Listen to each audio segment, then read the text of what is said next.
자, 청교도 운동은 무슨 신비한 운동이 아니고요. 16세기, 17세기, 그러니까 1500년도, 1600년도에 영국에서 일어난 그 종교개혁 운동이 청교도 운동입니다. 무슨 별게 아닙니다. 영국에서 1500년도, 1600년도에 일어난 종교개혁 운동입니다. 근데 그때 당시 영국은 지금도 마찬가지죠. 네 나라죠. 네 나라. 근데 우리는 흔히 그냥 영국 그러지만 거기 네 나라가 있습니다. 제일 위에 스코틀랜드, 잉글랜드, 웨일즈, 아일랜드가 있는데요. 그때 당시에 아일랜드하고 웨일즈는 잉글랜드에게 정치적으로 복속된 상태였습니다. 그러니까 독자적으로 종교 활동이 없었고요. 잉글랜드가 하는 게 다 아일랜드, 웨일즈가 하는 일이었고요. 그리고 스코틀랜드는 독자적인 왕조가 살아 있었습니다. 그러니까 스코틀랜드와 잉글랜드에게서 벌어진 일이 청교도 운동이다 이렇게 생각하면 됩니다. 근데 이 청교도는 저 잉글랜드의 헨리 8세라고 하는 한 왕 때문에 시작이 된 겁니다. 저 왕이 원래 장가를 누구에게 들었냐면 자기 형의 부인, 형수에게 장가를 들었습니다. 캐서린이라고 하는 여자에게 장가를 들었는데 이제 왕위를 물려줄 왕자가 태어나지를 않는 겁니다. 그리고 이제 점점 이제 그러다 보니까 궁중에는 뭐 젊은 궁녀들이 많지 않습니까? 그러다 보니까 앤이라고 하는 젊은 궁녀가 이제 마음에 쑥 들어온 거예요. 그래서 형수였다가 왕비가 된 캐서린을 버리고 앤과 결혼을 해야 되겠는데 이때 당시는 교황이 유럽의 왕실들을 다 통제하고 있을 때입니다. 그래서 다시 하게 해달라고 교황에게 요청을 했는데 어떤 그 내용이 있냐면 그때 캐서린이 독일 황제의 고모인가 이모인가 그랬습니다. 그러니까 독일 황제가 교황에게 허락해 주지 말아라 이렇게 압력을 넣은 겁니다. 교황이 허락을 안 해주니까 저 왕이 그러면 내가 무슨 항상 교황 말을 왜 듣냐. 지금부터 영국 교회는 교황의 말 듣는 교회가 아니라 내가 독자적으로 하는 교회다. 이게 영국 성공회의 시작입니다. 영국 성공회가 근데 저 사람이 그렇게 배짱 있게 나갈 수 있었던 것은 이미 독일에서 루터가 스위스에서 칼빈이 종교개혁을 해가지고 많이 성공을 거두어서 교황의 권세가 약화되어 있었거든요. 그러니까 저 사람이 이제 교황에게 저렇게 할 수가 있었던 겁니다. 그래 가지고 이제 영국 성공회가 그렇게 탄생했죠. 근데 영국 성공회라고 하는 종교가 영국 국교회, 영국 성공회 뭐 이름이 다양하죠. 영어로도 뭐 처치 오브 잉글랜드, 뭐 에피스코팔 처치 이름이 다양해요. 근데 뭐 하나입니다. 영국 성공회, 영국 국교회. 오늘 우리는 영국 국교회로 통일하도록 하죠. 영국 국교회가 탄생을 했습니다. 저 왕 헨리 8세 때문에 탄생을 했죠. 근데 헨리 8세는 신학을 알아서 종교개혁을 한 게 아니라 자기 사리사욕 때문에 종교개혁을 했습니다. 그러니까 그렇게 탄생한 교회가 천주교도 아니고 종교교회 교회도 아닌 어중간한 모습으로 탄생을 한 겁니다. 그러니까 신앙을 비율을 따지면 천주교 50, 개신교 50 이런 정도입니다.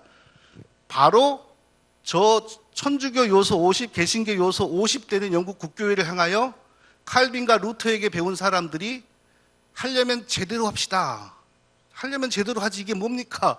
이렇게 외치기를 시작합니다. 그 외치는 사람들을 저 국교회 입장에서 청교도라고 하는 겁니다.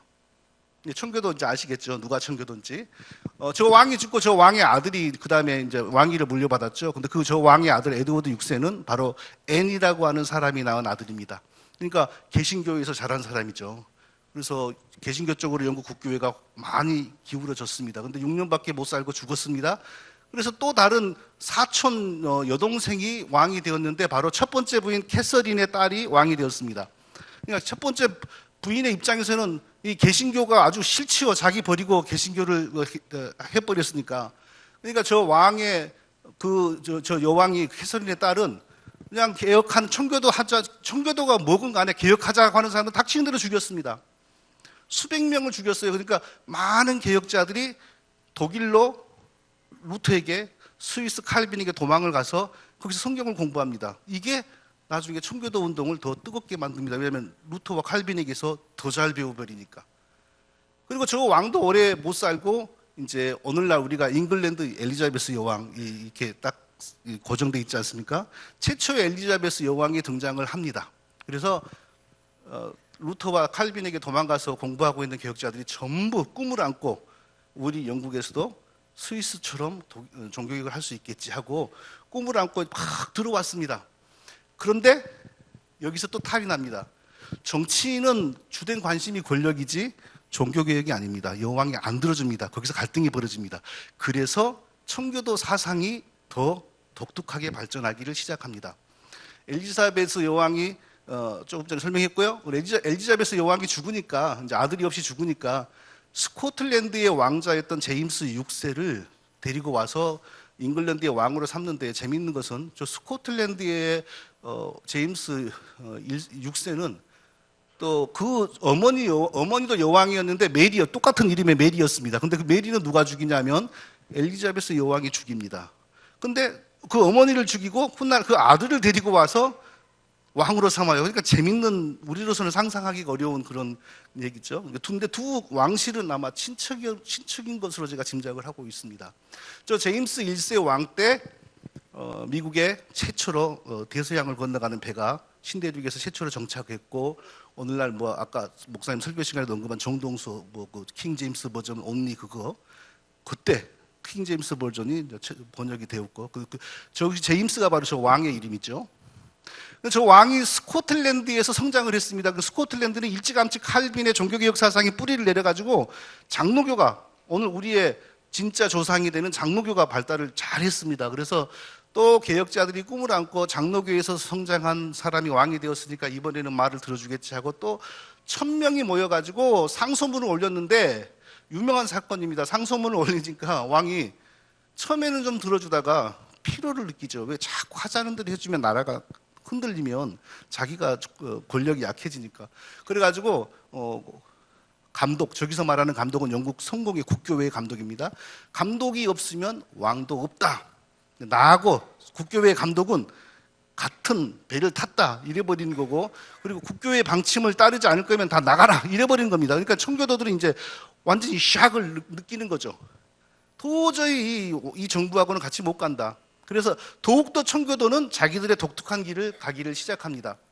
저 왕이 죽고 나서 찰스 1세가 등장하는데요. 저 찰스 1세는 부인이 벌써 천주교 신자고 강하게 천주교를 압박했습니다. 그런데 그 사이에 천주교는 권력으로부터 소외되었지만 민초들에게 침투해가지고요. 저 밑으로부터 세력을 많이 형성해가지고 그 민초들 중에서 성공한 사람들이 들어가는 의회에 다수가 청교도를 지지하는 사람으로 구성이 되어집니다. 이때쯤 되니까. 그래서 의회와 왕이 싸움을 시작해요. 왕이 이기면 국교회가 완전히 장악하는 거고 청교도는 다 죽는 거고, 의회가 이기면 국교회는 죽는 거죠. 실제로 나중에 왕이 단두대에 가서 목이 잘려 죽습니다. 청교도 세상이 왔죠. 그게 바로 잉글랜드 내전, 우리 또 다른 말로는 청교도 혁명입니다. 이 사건이 오늘날 우리에게도 엄청난 영향을 미치는데, 웨스트민스터 신앙고백서라는 말을 한 번도 안 들어보신 분 손 들어보세요. 없죠. 왜? 우리가 어떻게 들었습니까? 장로교회 신앙의 교과서라고 하지 않습니까? 우리 저 목사 안수 받을 때 웨스트민스터 신앙고백서에 나온 내용을 믿고 따르기로 서약하느냐? 네. 저 솔직히 한 번도 안 읽어봤습니다. 그때까지. 서약하느냐? 일단 목사 안수 받아야 되니까 네 했죠. 이게 족쇄가 되는 겁니다. 거기서 한마디만 다른 소리를 하면 너는 맹세를 하고도 안 지키냐? 그러면 장로교에서 나가라. 이렇게 되어 가는 겁니다. 웨스트민스터 신앙고백서가 왜 탄생했냐? 이 역사적인 배경도 우리에게 잘 알려져 있지 않았습니다. 자, 영국의 의회, 청교도파와 왕이 전쟁을 합니다. 왕에게는 정규 군대가 있었습니다. 의회는 군대가 없었습니다. 시민들은 막 급조되는 시민군들, 꽃갱이 들고 뭐 이런 군대밖에 없는 거예요. 전쟁이 안 되죠. 그러니까 막 밀려요. 그때 의회에, 그러니까 청교도파들이 이미 장로교회가 잘 발달해 있는 칼빈의 후예들 스코틀랜드에게 군대를 보내달라고 부탁을 합니다. 스코틀랜드가 군대를 보내주면서 말을 합니다. 아니, 이기는 게 중요한 게 아니라 이기고 나서 종교 문제를 어찌 할 거냐. 그러다가 이 영국 네 나라에 하나의 장로교회를 세우자. 이렇게 제안을 하고 합의를 봅니다. 왜? 지금 의회 입장에서는 군대가 와서 도와줘야지 살지 않습니까? 그러니까 스코틀랜드가 하자는 대로 하나의 장로교회를 세우고 그렇게 하기로 합의를 보고, 동시에 그러면 하나의 장로교회의 뿌리가 되는 일종의 헌법과 같은 신앙고백서도 작업을 해야 되지 않습니까? 동시에 이 신앙고백서를 만드는 작업을 하고, 그리고 전쟁도 이제 합니다. 그러다가 5년 뒤에 완전히 이겨서 왕의 목을 쳐서 죽입니다. 그래서 웨스트민스터 신앙고백서가 나오죠. 1643년부터 47년까지 준비를 잘했습니다. 이때에 대해서 우리가 모르는 멋있는 말들이 많아요. 1000명 이상의 학자들이 모여가지고 1000번 이상 모여서 만든 신앙고백서다. 그러니까 이건 뭐 너무너무 훌륭한 신앙고백서다. 뭐 이렇게 1000명 이상의 학자들이. 근데 벨직 신앙고백서 같은 것도 아주 훌륭합니다. 근데 한 사람이 만들었습니다. 무슨 신앙고백서 만드는데 1000명이 소요됩니까? 뭐 1000번이나 모여야 됩니까? 왜 그랬을까요? 그때에 우리가 몰랐던 사실, 우리는 청교도 그러면 하나의 청교도만 생각하는데 당시 이미 청교도 안에는 최소 4개의 종파가 있었습니다. 스코틀랜드 장로파가 있었고요. 스코틀랜드 장로파라는 말은 100년이 지나서 정착된 말이고 초기에는 스코틀랜드 언약도, 저기는 스위스에 도망가가지고 칼빈을 만나서 잘 배운 잔 낙스라고 하는 사람이 시작한 교회입니다. 그러니까 잔 낙스가 시작했지만 사실은 칼빈의 개혁교회가 들어가서 뿌리를 내린 거죠. 잉글랜드에도 장로파 청교도가 있었습니다. 그런데 잉글랜드 장로파 청교도는 관심이 뭐 막 신학을 연구하고 이런 데 관심이 있는 게 아니라 이 교회의 정치제도, 장로제도, 당회제도 막 이런 거, 여기에 대해서 관심이 있었습니다. 그래서 오늘날 그 이후에 오늘날 우리에게 큰 영향이 없었고 또 스멀스멀 없어져 버렸습니다. 자, 문제는 잉글랜드의 회중파입니다. 회중파. 자, 회중파의 대표적인 사람은 윌리엄 퍼킨스라고 하는 사람이고 또 윌리엄 에임스라고 하는 사람인데요.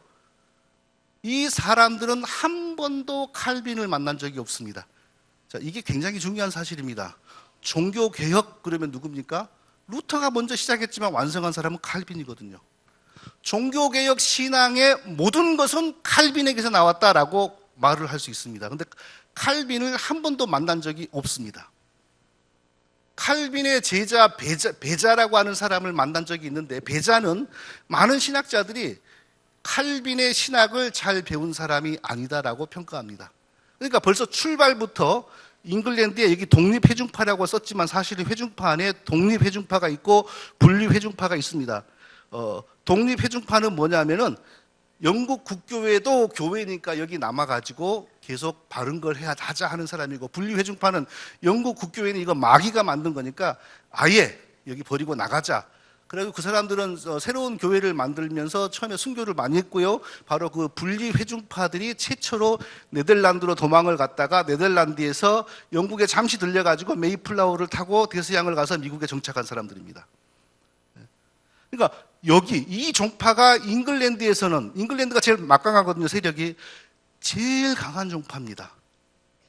그리고 잉글랜드에 또 침례파 청교도가 있었고요. 침례파 청교도는 원래 회중파 청교도였던 존 스미스라고 하는 사람이 네덜란드로 망명 가서 유럽의 이단 제3대파를 접하게 됩니다. 그 제3대파를 접하고 나서 회중파 청교도에서 침례파 청교도라고 하는 독특한 것을 또 자기가 시작을 합니다. 그리고 영국 국교회는 처음부터 외민 고백서 만드는데 오라고 해도 거의 냉소적이었고 열심히 하지를 않았습니다.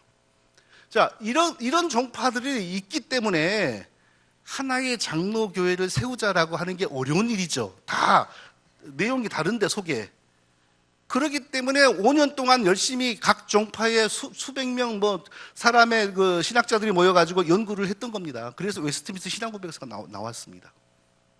그런데 문제는 뭐냐 하면요, 1647년에 웨스트민스터 준비 작업이 끝났고 1648년에 잉글랜드 의회가 승인을 합니다. 자, 이것이 우리의 공동의 신앙고백서라고 승인을 합니다. 그런데 바로 그 해에 영국 의회의 최고 권력자인 올리버 크로멜이라고 하는 정치 군사 지도자가 장로파들을 전부 목을 쳐버립니다. 다 쫓아버립니다.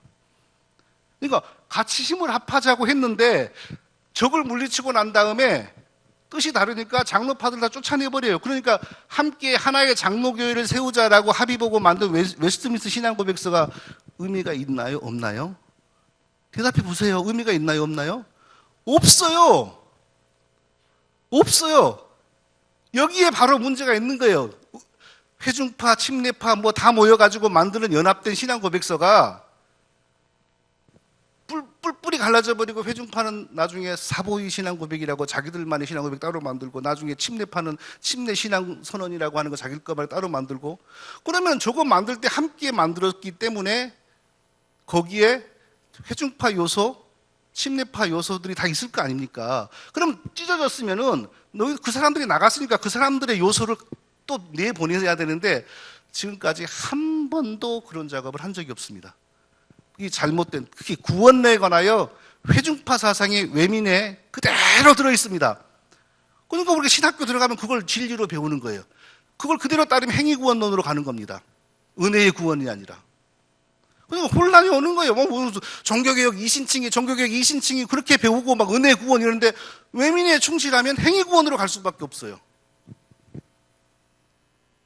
이 올리버 크롬에 대해서 조금 전에 제가 설명했고요. 저 사람이 이 청교도 군대를 이끌어 가지고 승리하고 왕을 목을 자릅니다. 그러니까 이제 영국 국교회는 끝난 거죠. 그리고 청교도 세상에 왔죠. 근데 이 사람이 죽으니까 저 사람의 아들이 저 자리를 물려받았지만 힘이 약하니까 영국 국교회 세력이 반란을 일으킵니다. 반란을 일으켜가지고 찰스 2세 지금 프랑스에 도망가 있는 국교회 세력 왕을 불러다가 왕으로 앉혀요. 그러니까 세상이 뒤집어진 거죠. 저 왕은 와가지고 제일 먼저 뭘 했냐면요. 청교도 전쟁에서 승리를 이끌고 자기 아버지를 죽인 올리버 크로메를 무덤에서 꺼내가지고 창으로 모가지를 찔러서 길바닥에다가 14년간을 걸어둡니다. 상징적인 사건이죠. 완전히 청교도는 끝난 거죠. 영국 국교회 세상에 온 거죠. 그때부터 영국 국교회는 지금까지 계속 내려오고 있는 겁니다. 그리고 자기 아버지 죽이는데 가담한 대신들 26명을 전부 죽이거나 추방을 시킵니다. 그리고 1662년에 이제 아주 역사에서 중요한 일이 벌어집니다. 어떤 일이냐면요. 청교도 지도자 2,000명, 저기서 말하는 청교도 지도자는 저 때까지 전부 영국 국교회 안에 남아있는 청교도, 그러니까 국교회 안에 남아있으면서 우리 칼빈처럼 합시다라고 자꾸 목소리를 내는 그런 사람 2,000명을 면직시킵니다. 요즘으로 말하면 목사직을 박탈합니다. 뭐 요즘 같으면요, 면직했냐? 그래, 우리 나가서 우리 교단 만든다 하겠죠. 근데 저때는 왕이 절대적인 권력을 가지고 있으니까 면직을 시키고 동시에 저 사람들이 개척하는 교회에 나가는 자에게는 벌금, 이래버리니까 끝나는 거죠. 더 이상 할 수가 없죠. 그러면 이 청교도 운동은 그 뒤로 어떻게 됐을까요? 이미 1620년에 일부가 신대륙 대서양을 건너가서 미국에서 자리를 잡고 회중교회를 만들고 있었습니다. 회중교회를 만들고 있었으니까 이제 이때부터는 본격적으로 이제 가는 거죠. 배를 타고 가가지고 전부 회중교회를 만들죠. 그러니까 미국을 건국했던 종교의 이름은 회중교회입니다. 그 회중교회는 영국에 있을 때 회중파 청교도였습니다. 그러면은 스코틀랜드 여기도 장로파가 있었는데 이들은 왜 미국에서 초기에 일을 못했을까요? 스코틀랜드 장로교 사람들은 이민이 100년 정도가 늦습니다. 늦게 이민을 가니까 이미 회중교회가 다 건설되어 있고 장로교회는 없으니까 전부 장로교회로 출석을 했습니다. 그리고 1720년부터 이제 장로교회 신자가 많아져갖고 장로교회가 시작이 되는데 문제는 장로교 목사가 없는 겁니다. 1636년에 하버드가 생겨났는데 하버드가 지금은 종합대학이지만 당시에는 회중교회의 교단 신학교입니다, 일종의. 그런데 이 회중파 청교들도 알미니아는 되게 싫어하거든요. 알미니아 뭔지 아시죠? 사람이 구원에 대해서 전적으로 무능한 게 아니라 자기 구원을 염려하고 챙기는 능력이 있다 이거거든요. 이 알미니안 사상이 영국 국교회로부터 대서양을 건너 하버드까지 교수들까지 영향을 미치니까 그 목회자들 중에 뛰쳐나와가지고 새로운 또 신학교를 또 만듭니다. 회중파 신학교를 또 만듭니다. 1701년에 만들어진 학교가 오늘날 예일대학입니다. 이게 전부 회중교회의 신학교입니다. 그럼 오늘날 또 유명한 학교가 프린스턴 아닙니까? 그래서 우리가 미국 동부에 가면 뉴저지에 가서 프린스턴 가고 보스턴 가면 하버드 가고 뉴헤이븐에 가면은 예일 대학 구경 가고 이제 관광지가 일종의 관광지인데요. 왜 한국의 장로교회는 그동안 이렇게 이 회중교회 신앙이 심지어는 장로교회 웨스트민스터 신앙 고백서까지 그런 내용이 가만히 있는데도 의뢰이 그러려니 하고 이렇게 받아들였을까? 여기에 대해서 제가 생각을 해봤습니다. 1636년에 하버드, 1701년에 예일, 그리고 1746년에 프린스턴이 생겼는데요. 우리는 프린스턴이 장로교 신학교라고 우리는 생각을 합니다. 그리고 그 프린스턴이 작용화되고 자유주의에 물드니까 일부가 나와가지고 1929년에 필라델피아의 웨스트민스터 세미나리를 만들었다. 웨스트민스터 세미나리가 우리 장로교회 최고의 신학교다. 우리가 이렇게 생각을 합니다. 그런데 프린스턴이 그럼 만들어질 때 그때를 생각해 봐야 하면 오늘 장로교 안에 들어와 있는 이 회중파 사상의 문제를 알 수가 있습니다. 어차피 장로교 신학교가 없습니다. 장로교회는 생겼습니다. 그럼 목회자를 누구를 청빙했냐면요, 하버드 나온 사람들, 예일 나온 사람들을 목회자로 청빙했습니다. 그러니까 회중파 신학을 가진 사람이 장로교회 목회를 해서 성공을 했어요. 거기서. 그래서 조나단 에드워드가 나중에 나와가지고 회중파 교회 목사인 조나단 에드워드가 나와서 대부흥을 일으킬 때 그 부흥이라고 하는 게 완전히 우리가 그 허상에 속은 겁니다. 그러면 조나단 에드워드와 함께 막 그 부흥을 일으키고 다니는 젊은 목사들은 주로 어떤 사람들이었냐? 장로교 목사들이었습니다. 1720년경에 스코틀랜드에서 건너온 장로교 목사가 통나무 신학교라고 하는 장로교 신학교를 제일 먼저 만들어가지고 자기 아들들과 젊은 목사들을 길러냈어요. 그런데 그들이 독특한 장로교 운동으로 발전한 게 아니라 이미 그 동네는 회중교회와 장로교회는 같은 교회다라고 하는 잘못된 상식이 지배하고 있으니까 회중교회는 장로를 안 세울 뿐이고 장로교회는 장로를 세울 뿐이지 신앙이 같다라는 잘못된 상식을 가지고 있으니까 에드워드와 장로교 목사들이 함께 해버립니다. 그러니까 섞여버려요. 회중교회와 장로교회가. 그리고 에드워드의 부흥이 끝나고 나서 그 신대륙이 거대한 이단 논쟁에 휩싸입니다. 에드워드가 일으킨 이 일이 정통신앙이냐, 요즘 말로 말하면 이단신앙이냐, 이 거대한 논쟁이 일어납니다. 논쟁이 지속될수록 더 많은 사람들이 에드워드에게 등을 돌렸습니다. 왜냐하면 그때는 신학의 발전이 지금보다 훨씬 낮았지만 그래도 사람이 쓰러지고 넘어지고 뭐 환상 본다 그러고 막 그런 일이 많았거든요. 그러니까 이건 뭐 신학이 아직 다 규명되지 않았어도 성경에 뭐 사람이 부흥하고 성령 받으면 쓰러지고 넘어지고 뭐 이런 거 없지 않습니까? 그래서 이게 성령의 역사냐? 이런 기본적인 논쟁이 뜨거워지면서 많은 사람들이 에드워드에게 등을 돌립니다. 하버드도 등을 돌리고 예일도 등을 돌리고, 그리고 데이비드 브레이너드라고 하는 선교사가 나중에 일찍 죽지 않았으면 분명히 에드워드 사위가 됐을 텐데요. 이 사람은 예일 학생이었는데 학교에서 퇴학을 맞습니다. 왜냐하면 에드워드 부흥 사상에 물들어가지고 너무 날뛰는 거예요. 막 그 자기 교수들에게 여러분들 가서 에드워드에게 배우라고, 여러분들 성령 못 받은 사람이라고 이런 교수들이 잘라버리죠. 그러니까 1년 동안 자숙하고 저 반성했습니다. 다시 입학시켜주세요. 그래도 교수들이 입학을 안 시켜줘요. 이런 일이 그러면은 점점 이 신학생도 살려야 되고 또 저쪽 사람들은 이미 우리 쪽 에드워드 반대파들을 싫어하고 교제는 안 이루어지고 그러면 대안이 뭐죠? 새로운 신학교 만드는 거잖아요. 새로운 신학교를 이제 만들게 되는데 그때 바로 장로교 목사들과 그리고 장로교에서 목회하는 회중교회 하버드 출신들 목사들이 함께 프린스턴을 만드는 겁니다. 찰스 디킨즈라고 하는 하버드 출신, 그러니까 신학은 회중교회고 목회는 장로교에서 하는 사람의 거실에서 첫 수업을 합니다. 그리고 장로교 신학교로 출발한 통나무 신학교도 글로 흡수가 됩니다. 그러니까 미국에서는 처음부터 회중파 신학과 장로파 신학이 갈라진 적이 없고 뭉개진 거예요. 그리고 그렇게 해서 탄생한 프린스턴이 우리는 장로교 신학교라고 알았고 거기가 자유주의가 들어오니까 회중파 신학에 대한 이 생각은 끝까지 하지 못하고 자유주의만 경계하고 나와서 웨스트민스터 신학교를 만들었고 웨스트민스터 신학교 안에도 여전히 회중파 신학에 대한 경계심은 하나도 없어요. 그러니까 웨스트민스터의 유명한 신학자들도 다수는 청교도와 조나단 에드워드가 이상하다 그러고 다수는 훌륭하다. 웨스트민스터 신앙고백서에 대한 의문은 누구도 공개적으로 제기하지 않았고요. 이게 지금 한국에 그대로 들어와 있는 거예요, 이게요. 자, 그러면 우리는 지금 누구를 청교도라고 하고 있을까요? 우리가 청교도라고 부르는 사람들을 제가 이름 생각나는 데 다 써봤습니다. 여기 이 사람들입니다. 다 들어봤죠? 제일 처음의 조상 윌리엄 퍼킨슨, 존 오웬, 최고의 청교도 신학자, 그리고 청교도의 꽃이자 마지막 주자, 여기에다가 로이드 존스를 놓을 수도 있고 안 놓을 수도 있습니다. 벌써 로이드 존스 모르는 사람이 어디 있습니까? 조나단 에드워드 모르는 사람이 어디 있습니까? 존 오웬 모르는 사람들이 어디 있습니까? 조나단 에드워드 같은 경우는요, 한국의 TV 9시 뉴스에서까지 소개를 했습니다. 인물들을 줄줄이 배출하고 있습니다. 이 집안이 정치, 경제계와 법조계는 물론 학계와 종교계에 이르기까지 수백 명의 인재를 두루 배출할 수 있었던 배경이 무엇이었을까요? 이 집안의 위대한 유산은 다름 아닌 가족 간의 사랑이었습니다. 취재 황상무 특파원입니다. 미국 매사추세츠의 작은 도시 노스댐프턴.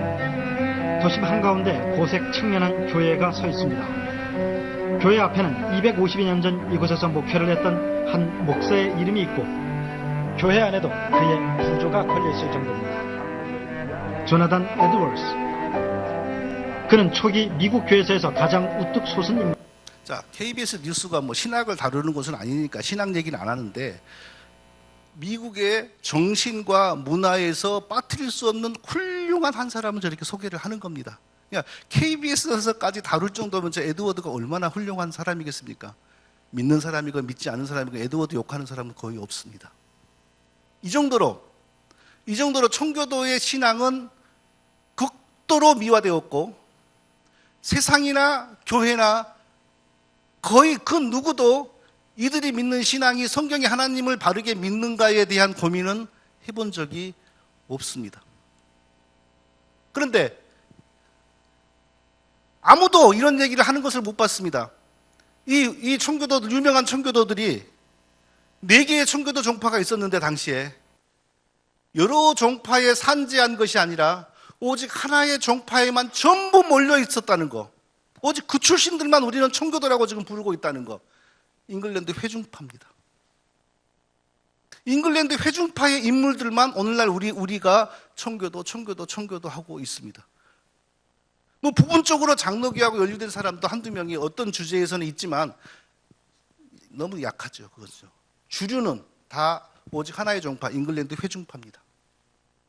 자, 아까 제가 말씀드렸죠. 스코틀랜드 장로파 초기에는 언약도라는 이름으로 시작했습니다. 잔 낙스가 스위스에 가서 칼빈에게서 배운 대로 교회를 한 것이 스코틀랜드 장로파고 저기가 사실은 우리 장로교회 뿌리고 우리의 조상입니다.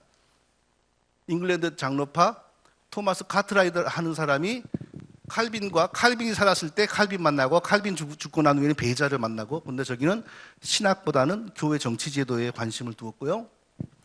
잉글랜드 회중파 윌리엄 퍼킨슨, 윌리엄 에임스라고 하는 사람이 칼빈은 만난 적도 없고 칼빈을 만난 적이 없다는 것은 기독교 강요, 그 중요한 기독교 강요를 중시하지 않았다는 거죠. 실제로 저쪽 사람들의 글을 읽어보면 기독교 강요를 읽고 공부한 흔적이 안 나옵니다.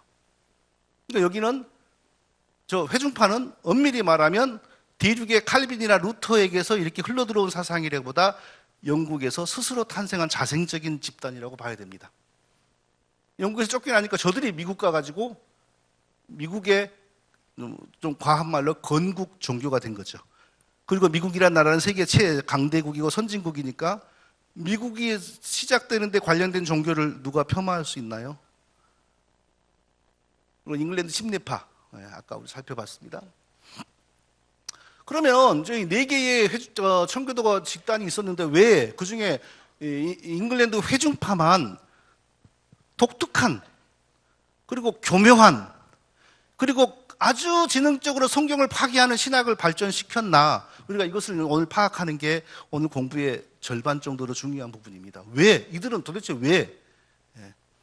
엘리자베스 여왕이 큰 정치적인 역할을 했습니다. 엘리자베스 여왕이 기독교권에 성장했으니까 이 잉글랜드의 왕이지 않습니까? 잉글랜드의 개혁자들이 기독교권에서 성장한 엘리자베스 여왕에게 건의하면 들어주겠지 하고 건의를 했더니 엘리자베스 여왕이 처음에는 들어주는 채 했습니다. 들어주는 것 같았습니다. 일부 들어줬습니다. 그런데 시간이 갈수록 이 여왕의 입장에서도 하자는 대로 다 바꾸면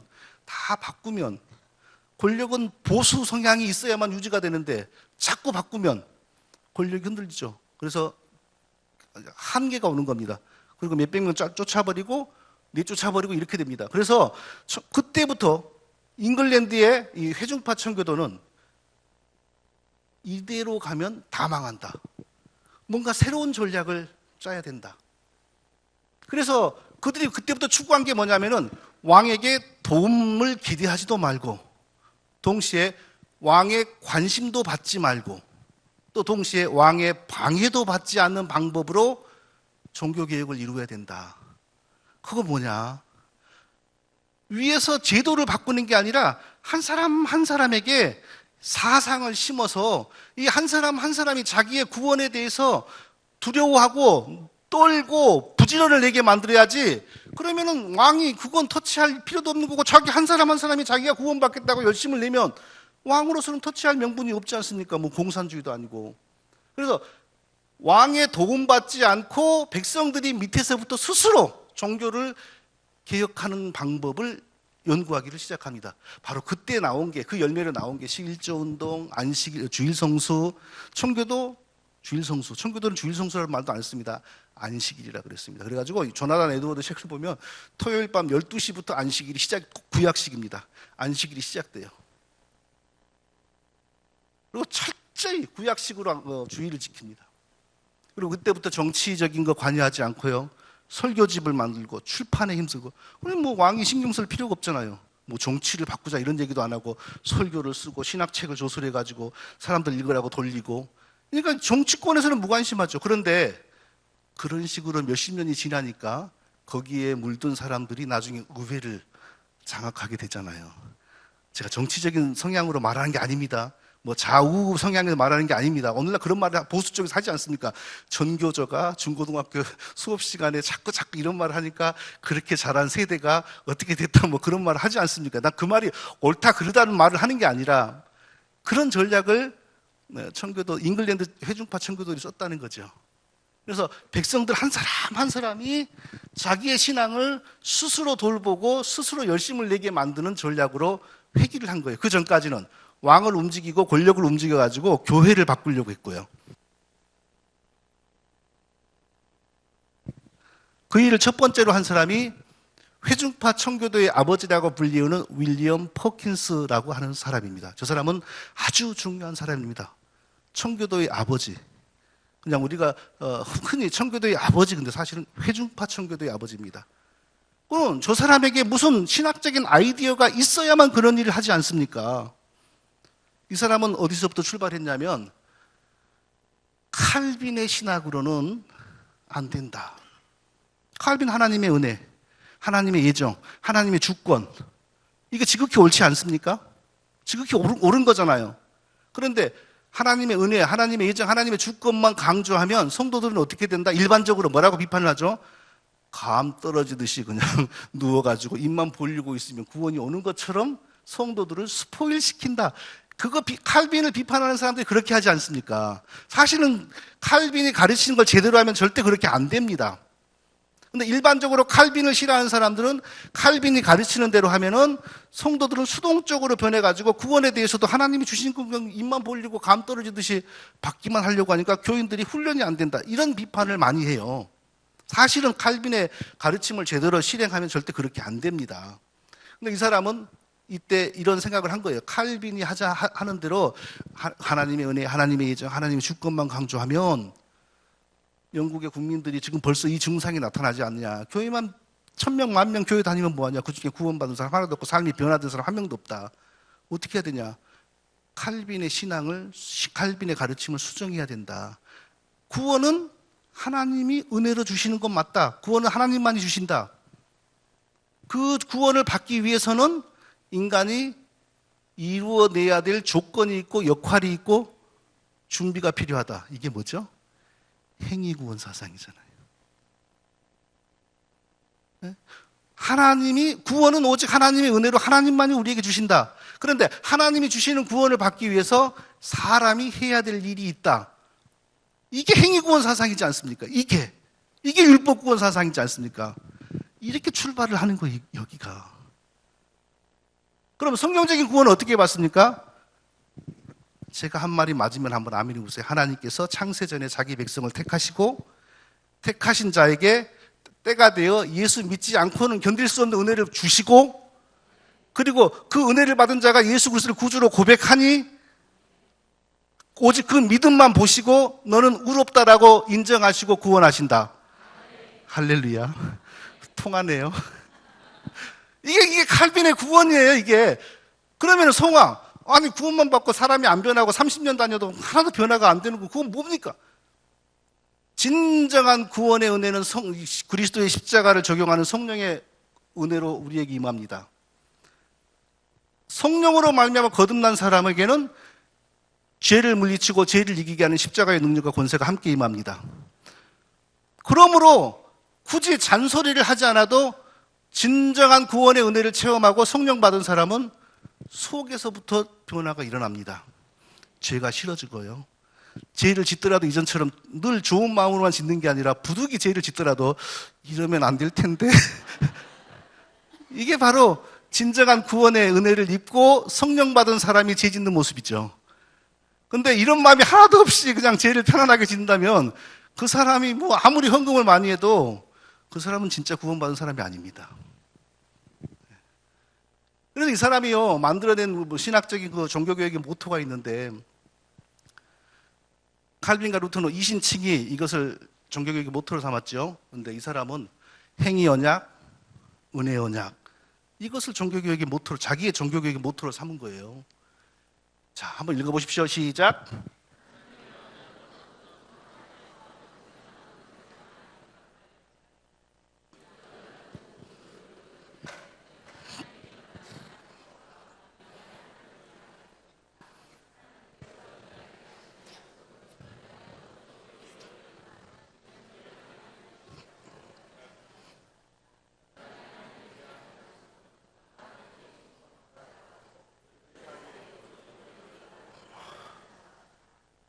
하나님이 인간에게 주신 구원을 지금 저렇게 설명하고 있습니다. 제가 요약해 보겠습니다.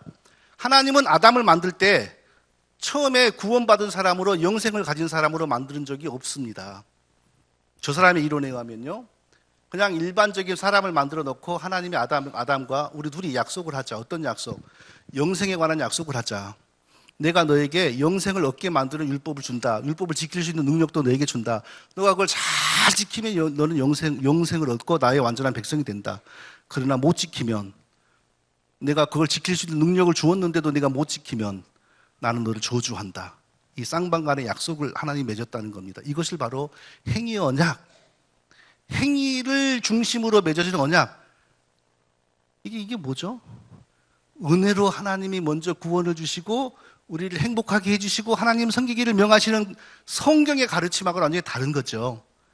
은혜도 구원을 주시지 않고 너가 열심히 노력해가지고 너 스스로 구원을 획득하면 내가 너를 나의 백성으로 삼는다. 이게 뭐죠? 행위 구원이잖아요, 이게. 다르게 말하면 신인 협력 구원이고요, 이게. 그러면 도대체 지켜야 될 영생 얻기 위해서 지켜야 될 법이란 건 뭘까요? 한번 또 읽어보십시오. 시작.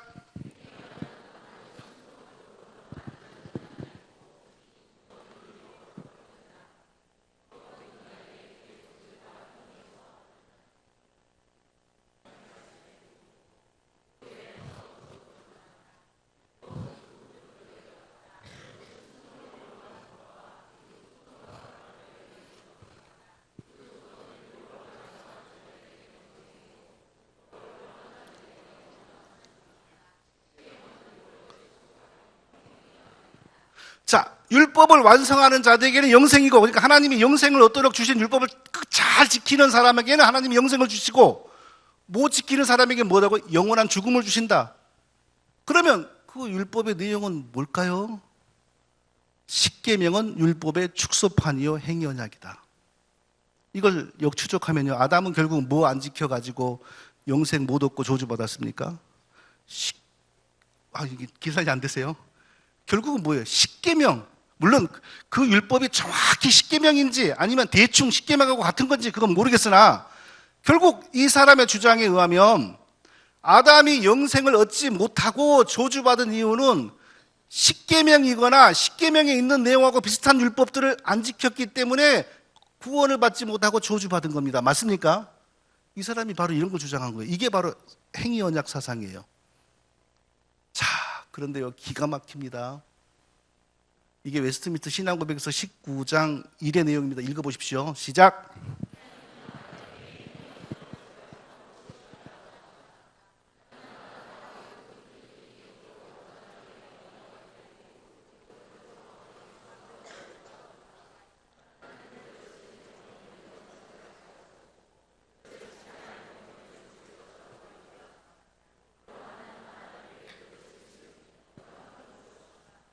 같아요, 달라요? 90% 이상 같잖아요. 우리의 신앙 고백, 우리의 신앙의 교과서라고 하는 웨스트민스터 신앙 고백서에 구원에 관하여, 원죄에 관하여 지금 이렇게 나와 있는 거예요.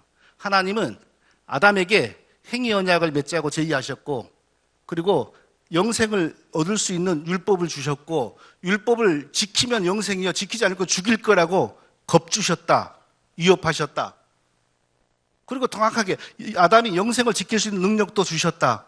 윌리엄 펌킨스 회중파 청교도의 아버지의 사상과 90% 이상 똑같은 내용이 웨스트민스터 신앙 고백서에 지금 들어와 있는 겁니다.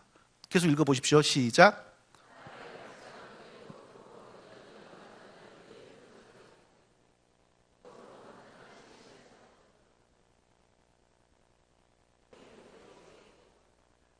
자, 해석해 볼게요.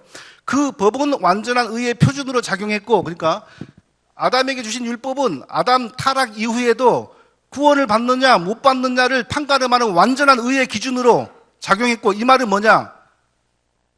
아브라함도 구원을 받기 위해서는 그 율법을 다 지켰어야 됐어요.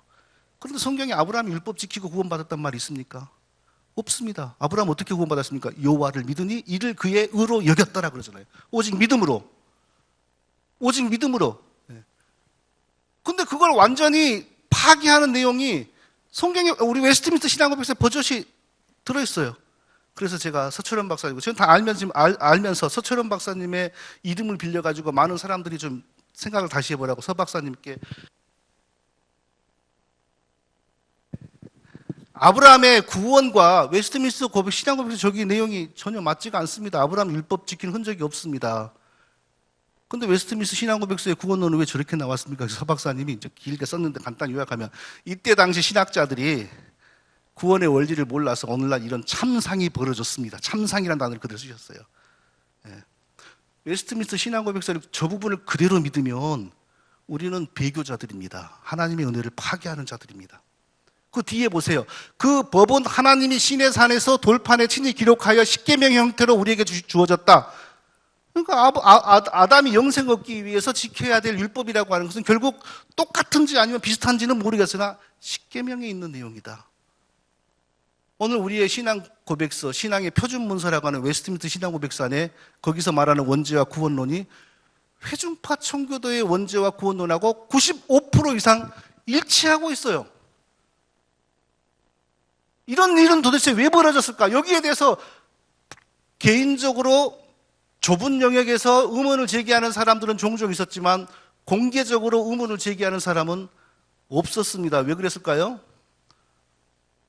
이거 문제를 제기하면 목이 잘리니까.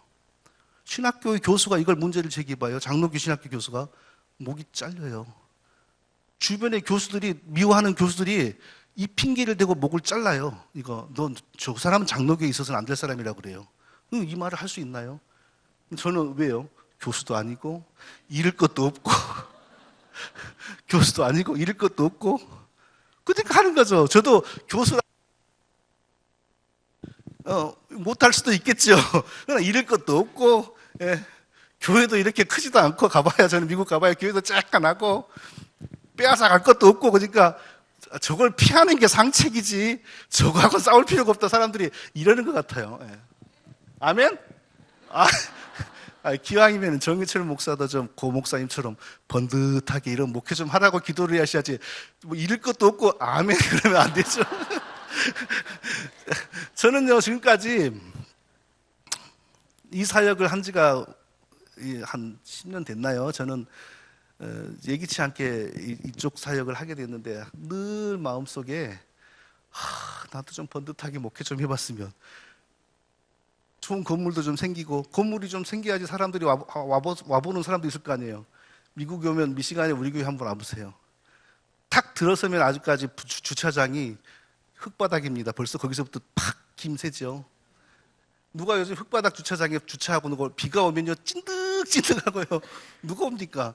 본당으로 들어오면요, 지금은 그래도 이 미국 사람들 지붕 공사를 했지만 작년까지는요 갑자기 예배 중에 소나기 가면 물이 뚝뚝 떨어져요. 그러면 쓰레기통으로 우리 교회 집사님 그 떨어진 자리에 받쳐놓고요. 정말 좀 인간적으로 초라합니다. 늘 마음속에 나도 좀 번듯하게 좀 목회 좀 해봤으면, 그게 늘 소원이었는데 한 2년 전, 1년 전부터 그 소원이 사라져 버렸습니다. 완전히 제가 이제 인생을 포기해 버린 거죠. 왜 사라졌냐면은 가만 생각하니까 나도 번듯하게 목회를 하고 그래도 뭐 사람도 많고 이러면 내가 이 길을 갈까? 안 갈 것 같더라고요. 그리고 한국에도 물론 귀한 사역 하시는 분들이 있지만 저는 또 좀 더 다릅니다. 그게 뭐 그래도 신천지하고 싸우고 이러면은 박수 쳐주고 좀 돕는 사람도 많이 있지 않습니까? 저는 정통 중에 정통이라고 하는 사람들만 골라서 제가 싸우거든요. 그러니까 바른 믿음에서 들어보세요. 한국에 유명하고 인기 있는 목사들 치고 교수 치고 저한테 안 맞은 사람이 없습니다. 근데 제가 어디 가서 뭐 인기도 없고, 예. 근데 제가 보면 왜 이렇게 할 수 있었을까? 잃을 것이 없고, 진짜요. 잃을 것이 없고, 빼앗아 갈 것도 없고, 그러니까 일했죠. 잃을 게 있으면은 못하죠, 저도. 예. 무슨 말을 하다가 지금 이쪽으로 빠져가지고. 그때 당시에 그럼 왜 외민에 저런 게 들어왔겠어요? 바로 잉글랜드 내전, 청교도 내전 때 잉글랜드 그 청교도파가 힘이 딸리니까 스코틀랜드에게 부탁을 한 거 아니에요? 그 스코틀랜드가 우리 공동의 하나의 장로교회를 만들자 해가지고 만들어낸 게 외민이에요, 외민. 그러니까 그 작업을 할 때에 회중파가 다 들어가서 함께 우리는 원죄를 이렇게 믿는다, 우리는 구원을 이렇게 믿는다 하니까 하나의 장로교회를 세워야 되니까 들어줘야 되잖아요. 이 사람들 말도 들어줘야 되잖아요. 그러니까 완전히 칼빈을 비판하고 성경을 비판하는 내용이 저기 들어갔죠. 저거 기독교 강요하고는 하나도 안 맞는 내용이에요. 기독교 강요를 읽어본 사람이라면 저런 말을 할 수가 없어요. 할 수가 없어요. 그런데 그러면 왜 그랬냐면 그 회중파의 아버지 윌리엄 퍼킨스가 1603년에 죽었습니다. 외민 작업은 1643년에 시작이 되었습니다. 40년의 시간 동안 저 사상이 많이 퍼졌다는 거죠. 그리고 회중파는 아주 정통신학이 되었고 회중파 안에서는 그리고 다른 데도 많이 물들었다는 거죠. 그러니까 저기에 들어와 있는 거죠. 외민 대열이 문답 20장에 보니까 생명나무를 보증으로 하는 인격적이며 완전하고 영속적인 순종을 조건으로 그와 생명의 언약을 맺고, 그러니까 여기는 행위 언약이라 안 하고 생명의 언약이라고 했더라고요. 이런 표현도 당시에 있었다는 거예요. 이런 이해도 아담과 하나님 사이의 관계를 저렇게 생명의 언약이라고 이해하는 사람들도 있었다는 거죠. 저 같이 쓰였으니까. 그런데 외민 고백에는 행위 언약이 들어간 거죠. 행위 언약, 은혜 언약이. 그래서 이 윌리엄 폼킨스라고 하는 사람이 행위 언약은 아담이 행위를 하지 못하여 영생을 얻을 만한 행위를 하지 못하여 저주받았다. 원래 인간의 영생은 율법을 지키는 것이다. 벌써 인간의 영생은 율법 지키는 것이다 라고 하는 순간 율법의 이치는 기독교에서 지고의 위치에 서게 되는 거죠. 벌써. 근데 상식적으로 생각해 보세요. 율법이 무슨 영생을 주는 기능이 어디가 있나? 그러면 율법은 이스라엘 백성들이 출애굽하고 나서 모세를 통하여 주어졌는데, 그러면 율법이 그때 처음 왔는데 율법이 있기 전에 사람들은 아무도 구원을 못 받아야죠. 그러나 율법이 없이 노아도 구원받았죠. 아브라함도 구원받았죠. 네? 그러니까 원래 율법이 영생의 길이었다는 말은 안 맞는 말 아닙니까? 그럼 우리는 어떻게 율법을 이해해야 될까요? 오직 구약 시대에도 오직 믿음과 은혜로 구원받았습니다. 그 믿음과 은혜는 장차 오실 예수님 안에서의 믿음과 은혜였습니다. 그럼 율법은 뭘까요? 믿음과 은혜로 구원해 주시고 하나님께서 너희들이 진짜 너희 힘으로 구원을 받아야만 한다면 너희들의 삶의 수준은 이 정도는 되어야 한다. 너희들이 구원받은 백성으로서 이 정도는 삶을 살아야만 너희가 진짜 좀 할 말이 있는 것이다. 이걸 지켜서 구원받는 게 아니라 하나님의 은혜와 믿음으로 먼저 구원받은 사람들에게 구원받은 사람의 삶의 원리는 이런 것이다. 그렇게 율법이온 거죠. 그런데 구원받은 사람답게 살아보려고 율법을 지키니 지켜집니까? 못 지키죠. 못 지키니까 절망하게 되죠. 그러면 대신 율법을 이루어 주실 구원자를 바라보게 되죠. 완전한 구원자를 바라보게 되죠. 그게 율법의 기능이죠. 죄인이 자기 죄를 깨닫고 이미 은혜와 믿음으로 구원받았지만 진정으로 나를 하나님 앞에서 부끄럽지 않게 해주실 구원자를 바라보게 만드는 게 율법이죠. 근데 완전히 처음부터 잘못된 거예요. 영생은 율법을 지키는 것으로부터. 그런데 이제 아무도 못 지켰어요. 율법을 못 지켰고 다 이제 저주 아래 떨어졌잖아요. 그래서 구원은 어떻게 이루어지냐? 그러면은 하나님이 또 은혜 언약을 만드셨다. 은혜 언약은 뭐냐? 우리가 노력하는 게 아니라 예수님이 우리의 몫을 다 하셔가지고 예수만 믿으면 하나님이 구원해 주시는 것이 은혜 언약이다. 그래서 구원이란 행위 언약에서 은혜 언약으로 옮겨가는 것이다. 자, 여기서 은혜 언약은 그럴싸하지 않습니까? 예수님만 믿으면 하나님이 구원해 주신다. 그러니까 우리하고는 뭐 좀 큰 차이가 없는 것 같기도 하고 그래요. 근데 여기에 놀라운 속임수와 청교도의 여기에 독특한 게 있습니다. 행위 언약에서 은혜 언약으로 이동하려면요.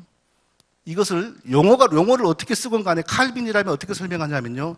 하나님이 택하신 자에게 예수 믿지 않고는 견딜 수 없는 불가항력적인 은혜를 주시어, 불가항력적이라는 말은 그냥 믿기 싫은 예수를 찌덕 끌려가지고 막 믿는 게 아니고요. 마음속에 예수 그리스도의 은혜가 어떤 것인지 깨닫게 해주심으로 갑자기 사람이 예수 믿지 않고 견딜 수 없는, 그래서 핍박을 받아도 감옥을 가도 예수 그리스도가 나의 구세주입니다, 이렇게 고백할 수 있는 은혜를 주시는 거예요. 그 은혜를 따라 예수 믿으니 오직 그 믿음만 보시고, 뭐 성격, 학력, 재산 이런 거 보는 게 아니라 그 믿음만 보시고, 그것도 그 믿음도 내가 만들어낸 믿음이 아니라 하나님이 그 믿음을 가지도록 먼저 은혜를 주셨고, 그러니까 우리가 자랑할 게 없는 거죠. 그 믿음만 보시고 우리를 구원해 주시는 거예요, 기독교는. 이렇게 가야 되는데 회중파 청교도는 뭐가 있는지 아세요? 이 행위 언약에서 은혜 언약으로 넘어갈 때에 처음부터 회중파는 구원을 주시는 분은 하나님이지만 구원을 받을 만한 준비와 자격과 노력을 인간이 해야 된다. 이걸 강조하기 위해서 이 사상을 발전시켰거든요. 엘리자베스 여왕 때부터. 그래서 이 사이에 뭐가 있냐면요. 복음을 전할 때는 예수를 먼저 전하지 말고 율법의 저주를 먼저 전하라. 율법의 저주, 하나님의 진노를 막 전하면 사람이 영적으로 쉽게 말하면 기가 죽는다. 숨이 빠진다. 그리고 하나님을 두려워하고 내가 죄인이구나 인정하기 시작한다. 그렇게 해서 막 사람의 숨을 빼놓고 반 죽여놓으면 그 다음에 하나님이 그 사람에게 영적 각성을 준다. 영적 각성은 구원이 아닙니다. 구원이 아닌데 영혼이 감각을 가지기를 시작해요. 오메, 나 이렇게 살다가 지옥에 들어가겠네. 이대로 가면 나 지옥 가네. 그럼 지옥 가지 않으려면 어떻게 해야 되나? 성도 여러분, 이런 게 가능합니까? 우리가 성령으로 중생하기 전에 나 이대로 가면 지옥 가겠네. 이게 가능합니까? 절대 불가능합니다. 왜? 영이 죽어 있으니까. 영이 죽어 있는데 지금 시신이 영안실에 냉동고 속에 들어가 있는데 냉동고 속에 들어가 있는 시신이 어메 이러다가 나 공동묘지 가겠네. 이게 가능하겠어요? 아니에요. 그럼 어떻게 구원을 받습니까? 영이 죽어 있는 사람에게 하나님이 복음을 듣게 하시고 복음을 듣는 순간 성령이 역사하시니까 성령의 역사를 따라 복음을 믿는 순간 영이 살아나는 겁니다. 그 전에 아니요. 그 전에 회개를 어떻게 영이 죽어 있는데 영이 살아나서 성령의 역사를 따라 예수를 믿으니 그때부터 내가 죄인이었구나. 회개도 나타나기를 시작하는 겁니다. 중생하기 전에 회개가 먼저 있는 게 아니라 하나님이 은혜로 살려주니까 그때부터 회개가 있는 겁니다. 그래서 영적 각성사상. 아직 영혼이 살아나기 전에 영혼이 나 지옥 가게 생겼네. 어떡하냐. 여기 한 가지 비밀이 있습니다. 왜 청교도들은 부흥을 부흥이라고 안 하고 대각성이라고 그럴까요? 바로 이런 상태를 보편화시키고 유행시키는 것이 그들의 부흥의 목적이었다는 거예요. 스스로 구원을 찾아가게 만들어요. 나중에 목요일날 와오시면 청교도 회심 준비론을 또 하게 되는데요. 시간이 이거보다 좀 짧은데, 그리고 어차피 청교도의 핵심은 중첩됩니다. 중첩되지 않으면 설명할 수 없으니까. 근데 회심 준비론이 얼마나 위험하고 복음을 교묘하게 파괴하는지를 밑에를 잡아야 되겠어요. 네. 영적으로 각성시켜준다, 하나님이. 그래서 스스로 이제 고민한다. 이대로 가면 지옥 간다. 그 다음에 하나님이 뭘 시키냐면요. 구원의 수단을 활용하면서 스스로 구원을 사모하고 준비하게 만든다. 그럼 구원의 수단이란 게 뭐냐? 예배, 기도, 회개, 철저한 율법 준수, 심지어 자선활동. 이런 것을 부지런히 하면서 하나님께 계속 간구하는 거예요. 하나님, 저의 힘으로는 저를 구원할 수가 없어요. 그리스도의 피를 저에게 적용시켜 주시어서 제 영혼을 살려주세요. 멋있잖아요. 자기가 자기 영혼을 지금 운전하는 거예요. 여러분, 철로의 역정이라는 책 한 번이라도 읽어보셨습니까? 철로의 역정은 안 읽어봐도 껍질이라도 보신 적 있죠? 다시는 그거 읽지도 말고 권하지도 말고 버리십시오. 왜 그런지 아십니까? 바로 저 사상입니다. 영적 각성과 구원의 수단 활용입니다. 그거 보여. 그 주인공이 뭐 믿음인지 무엇인지 하는 게 그것이 지가 구원의 길을 찾아갔잖아요. 여기서 낙심을 했어요. 그러더니 낙심을 하면 안 되지. 그러고 막 지가 분석을 해요. 지 영혼과 신앙을. 그래갖고 이 길로 찾아가고 저 길로 찾아가고요. 이 사상인 거, 이 사상. 저도 1년 전에 그런 거 몰랐어요. 그런데 오늘날 많은 신학교 교수님들이 그런 사상을 현대적인 책으로 또 만들어내고 심지어는 애들 보라고 만화로 만들어내고 이러고 있으니 그동안 예수님이 얼마나 답답하셨겠어요. 예. 이 과정에서 뭐가 이루어지냐면요, 구원에 대하여 동의. 그래요, 저는 구원 받아야 됩니다. 그런데 내 힘으로는 안 돼요. 하나님만이 나를 구원해 줄 수 있어요. 구원 요청. 저 힘으로는 저를 구원 못해요. 오직 예수님만이 저를 구원해 주세요. 예수님의 은혜를 제게 부어주세요. 아주 그럴싸하잖아요. 구원을 주시는 분은 오직 하나님이다. 그러니까 이것만 강조를 하면 우리는 철저한 개혁주의구나, 철저한 장로교구나. 그런데 그 이면에 인간이 저렇게 영적으로 스스로 각성돼가지고 구원의 수단을 활용하면서 하나님께 자기가 구원받기 위해서 10년, 20년, 짧게는 몇 주 예배를 드리고 기도를 하고 회개를 하고 심지어는 목사님에게 찾아갔고 위로를 받고 아직 구원받지 못한 저를 위로해 주세요. 이런 행동을 하는 거예요. 이런 행동을. 자, 청교도들이 웃기는 게요, 아주 알미니안들을 비판합니다.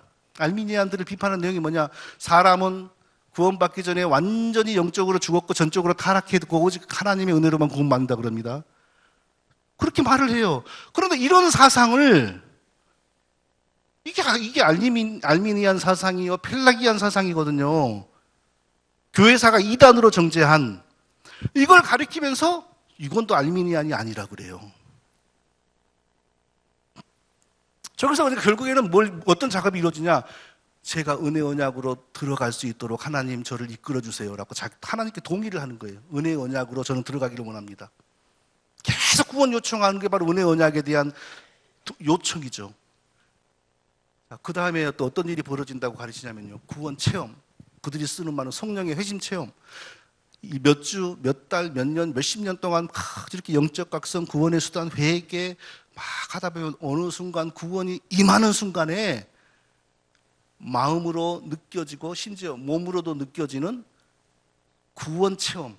구원이, 그러니까 어떻게 설명해야 될까요?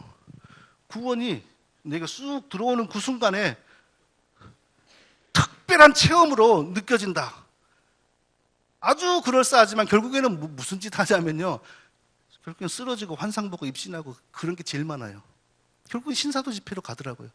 제가 그런 모습을 보면서 에드워드가 굉장히 그런 게 많이 나와요. 그래서 신사도가 왜 에드워드하고 대각선거가 천주교에서 나오냐. 그러면서 제가 확신을 한 거죠. 그리고 그 무렵에 제가 청교도 신학교에 미국에 우리나라 사람들이 그렇게 가기를 소망하는 그랜드 레피드에 청교도 신학교에 입학한 상태고요. 아주 까다롭게 공부를 시키는 학교입니다. 딴 데서 수월하게 막 A, B 받을 수 있는 게 거기 가면 C, D밖에 안 됩니다. 저 아직 A 하나밖에 못 받았고요. 심지어 D 맞은 것도 있습니다. 근데 선생님께 찾아갖고 내가 졸업을 하려면 D가 불리하니까 뭘 어떻게 하면 C로 올릴 수 있겠냐고 부탁을 해가지고 그거 한번 간신히 C로 올려놓고 굉장히 공부를 까다롭게 시킵니다. 거기 학장 조엘 비키라고 하는 사람이 우리나라 이 합신교단에 자주 와서 뭘 하잖아요. 합신교단이 굉장히 그쪽하고 친해져 버렸어요. 거기서 이제 공부를 하면서 제가 그렇게 훌륭하게 생각했던 청교도가 이게 뭔가 문제가 있다, 분명히 있다. 근데 거기서는 말이 안 통하죠. 첫째, 영어가 약하니까 말도 안 통하고, 예. 일단 말이 안 통해. 왜 힘들어요. 수업 시간에 뭐 말하려고 그러면 내가 무슨 말을 해야 되겠다라고 먼저 구상을 해야 돼요, 영어로. 근데 뭐 다른 학생들은 자유롭게 나오는데 나는 한 번 여기서 구상을 해가지고 하면 막 자기들은 벌써 딴 데 가고 있어요, 대화가. 그러니까 이미, 그러니까 저는 뭐 대단히 영어를 잘하는 유학생들도 많겠지만 그래서 유학하고 와서 뭐 교수한다는 게 굉장히 위험한 일이라고 저는 생각합니다. 왜냐하면 힘들게 영어를 공부하는데 그저 그냥 되어지는 걸 따라가서 그걸 배우고 자기 말로 조금 바꿔갖고 뭘 추가해서 박사학위 쓰면 와서 교수하는 거잖아요. 그래서 진짜 우리나라 신학이 안정되고 그러려면 유학파들을 굉장히 조심해야 되고, 그렇다고 국내파는 다 좋으냐도 그것도 아니고요. 국내파들도 문제가 많고 하여간 어려운 시대입니다, 지금요. 그래서 제가 청교도에 돌아선 거예요, 그때부터. 이건 아니다. 여기에 어마어마한 음모가 있다, 이 청교도에. 제가. 그리고 구원을 증명한다는 사상이 있습니다. 자, 우리의 구원 하면 뭐죠? 이신칭이 우리가 무슨 행동을 했건 어떤 뭐 삶을 살았건 그것은 구원에 영향을 미치지 않습니다. 성화가 되었건 안 됐건 구원에 영향을 미치지 않습니다. 그럼 뭘로 구원받죠?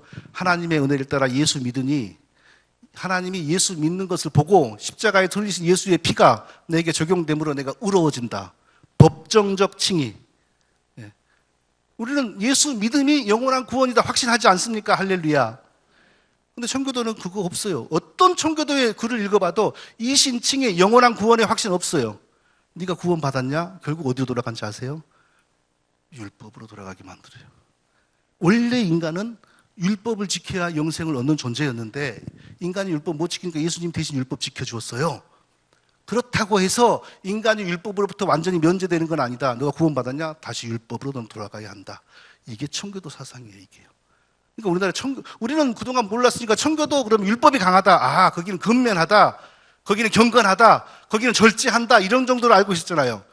완전히 복음을 비틀어버리는 사상이 숨어 있는 거예요.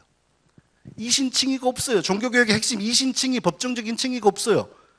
예수 믿음으로 구원이 완전히 얻었다 이 사상이 없어요. 예수 믿고 구원을 얻었으면 그 구원, 네가 얻은 칭의를 드러내야 한다. 어떤 방식으로? 율법의 선행, 신율법주의. 이거 복음이 아닙니다, 이것은요. 이 모든 과정이 보세요. 뭐가 있나? 모든 과정에 인간의 노력이 다 있어요. 모든 과정에 사람이 깨달아야 되고 사람이 회개해야 되고 사람이 구원을 사모해야 되고 그 끝에서 하나님이 주권적으로 구원을 준다. 그것만 들으면 우리는 철저히 장로교 사상이라고 그동안 오해를 한 거죠. 그러나 하나님이 구원을 주신다라는 그 말 이면에는 사람이 준비를 다 이루어야 한다. 그리고 구원을 받고 난 이후에도 네가 구원을 받고 칭의를 얻었다면, 의롭다함을 얻었으면 네가 얻은 구원과 네가 얻은 칭의가 너의 율법을 지키는 삶으로 계속 드러나야 한다. 신율법주의로 또 가는 거죠. 자, 이제 정리해보고 자, 그들은 아담의 원죄에 대해서 우리와 다른 사상을 가지고 있습니다. 우리는 아담의 원죄, 하나님이 이미 아담을 영생 얻는 백성으로 삼으셨고 모든 은혜를 주셨음에도 불구하고 하나님 섬기기를 싫어한 것이 아담의 원죄죠. 그런데 이들은요. 그래서 성경은 아담이 하나님을 반역했다라고 하지 않습니까? 그런데 이들은요. 영생 없는 아담에게 영생 주시려고 율법을 지키라고 명하시고 율법을 지킬 능력도 주셨는데 아담이 그것을 거부하였다. 이게 원죄다. 원죄가 비틀어집니다. 그러니까 저게 진실이라면 영생 없는 아담에게 율법을 주심으로 영생을 얻게 하신 것이 사실이라면 하나님은 은혜의 하나님인가요? 율법의 하나님인가요? 율법의 하나님이죠. 은혜로 구원을 주신 하나님이 아니라 율법 지켜서 네 힘으로 구원 얻어라. 그렇게 해서 살아남는 놈을 내 백성으로 삼는다 이거 아닙니까? 인간이 자기를 책임져야 되잖아요. 이게 처음부터 기독교회를 비틀지요. 그러니까 구원론이 달라져요. 구원론이. 우리의 구원론에 의하면 하나님의 은혜를 배발한 아담의 죄를 짊어지고 예수님이 대신 십자가에 피 흘리심으로 그 피가 내게 적용됨으로 오직 믿음 안에서 내게 적용됨으로 내가 의로워진다. 이게 우리의 구원론 아닙니까? 이들의 구원론은요. 아담이 율법 못 지켰으니까 당연히 예수님이 뭐 해야 돼요? 아담이 못 지킨 율법을 지켜야 된다. 그렇게 해서 예수님도 영생의 권리를 얻었다. 그러니까 예수님은 처음부터 죄 없이 만들어진 사람이요. 처음부터 거듭남이 필요 없는 완전한 구원 그 자체요.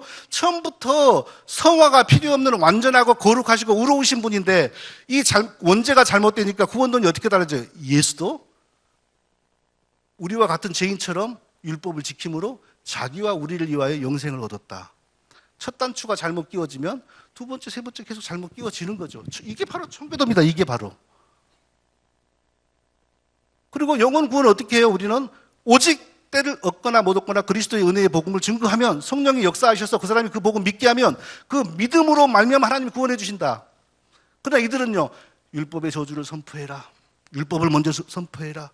그럼 영적인 각성이 일어난다. 스스로 구원을 사모하게 된다. 스스로 교회 다니고 스스로 기도하면서 하나님께 은혜 언약으로 자기를 이끌어 달라고, 구원시켜 달라고 빌다. 사실 목회는 이렇게 하면요, 재미가 있죠. 성도들이 막 은혜 받고 자기 구원 챙기려고 부지런을 내고, 그리고 헌금을 더 할까요? 적게 할까요? 아니, 분명히 말해보세요. 그렇게 가르치면 헌금을 더 할까요? 적게 할까요? 더 하죠. 새벽 기도 더 많이 나올까요? 적게 나올까요? 목사님 아시겠죠? 그게, 그러니까 오늘날 은사주의와 신비주의와 행위구원론 하는 교회들이 일반적으로 더 사람이 많고, 그런 이유가 다 근본적으로 있죠. 이런 거 가르치죠. 구원의 확실성 거기 없습니다. 이신칭이 없습니다. 법정적 칭이 없습니다. 오직 그리스도가 나를 구원해 주셨어도 지금부터 구원과 나의 의로움을 증명하는 것은 나에게 또 여전히 남아 있습니다. 이게 거기 핵심적인 사상인데, 그럼 그 핵심적인 사람들이 실제로 이걸 가르쳤나 안 가르쳤나 보겠습니다. 첫 번째, 그 아버지 되는 윌리엄 퍼킨슨, 아까 읽어봤죠? 그러니까 이 사람 다시 여기에 대해서는 반복하지 않고요. 자, 한번 읽어보겠습니다. 시작.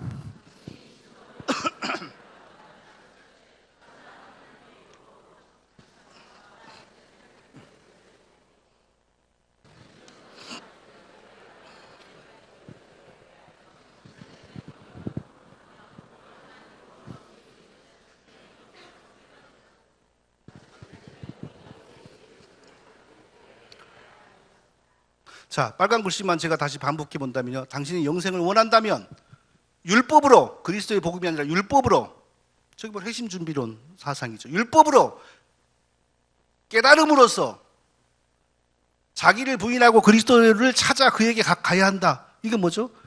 다 영적 각성과 구원의 수단을 활용하면서 하나님 구원을 주세요, 구원을 주세요. 이 사상 아닙니까? 칼빈이라고 뭐라고 가르쳤겠어요? 구원에 관하여 당신의 노력이나 공로는 하나도 없다. 오직 하나님이 당신을 택하셨고, 하나님의 때에 당신이 예수 믿도록 은혜를 주시니까, 당신이 성령의 역사를 따라 예수 믿음 보시고 당신을 의롭다 하시고 영원히 구원하셨다. 그러나 이 사람들이 항상 율법, 네가 깨달아야 되고, 이런 사상이 들어가는데 항상 인간의 역할이 강조되는 거예요. 그래서 그 아버지 되는 사람도 요즘 저 책이 우리나라의 회심 준비 청교도 책 하는 사람들이 제일 교과서로 삼는 책입니다. 제가 현재까지 적을 두고 있는 학교의 학장이 쓴 책입니다. 그래서 제가 더 이상 이 학교를 안 다니기로 이제 마음 먹었어요. 맨날 자기가 다니는 학교의 학장을 비판하고 세상 말로 욕을 하면서 이 학교를 더 다니면 뭐 하겠어요? 이렇게 계속 메일이 와요. 새로운 강좌가 열렸으니까 등록해라. 그러다 속으로 내가 어찌 가겠냐? 안 가요. 이제 안 가려고요. 네. 자, 두 번째 윌리엄 에임스라고 하는 사람 사상 보겠습니다. 그냥 제가 빨리빨리 요약하겠습니다. 율법의 적용이 먼저 이루어지는데, 이것도 회심준비론 사상입니다.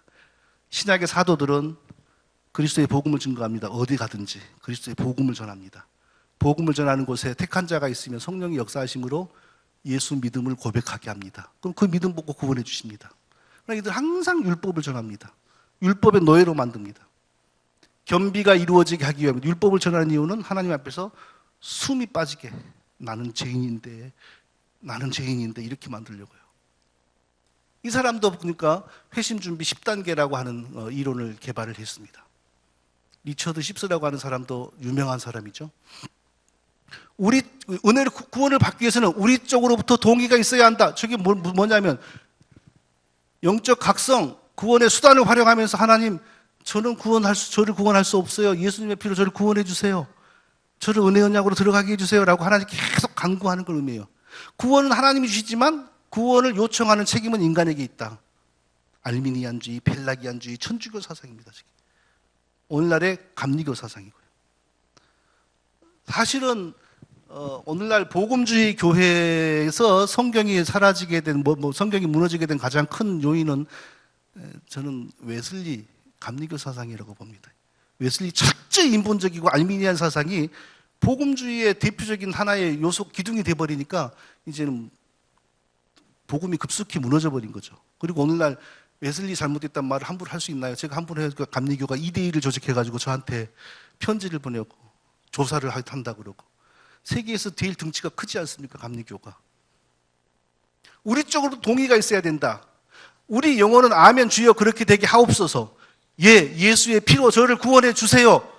우리가 동의해야 된다. 요청해야 된다. 구원을 하나님이 주시지만 철저하게 인간은 동의하고 요청하고 준비해야 된다. 인본주의, 알미니안, 펠라기안 구원에 대해서 인간은 스스로 책임질 수 있는 능력이 있다. 그러나 사실은 있습니까? 없습니까? 없습니다. 그러면요 오직 은혜로 우리가 구원받죠. 존 카튼이라고 하는 사람, 다 이쪽 세계에서 쟁쟁한 사람들입니다.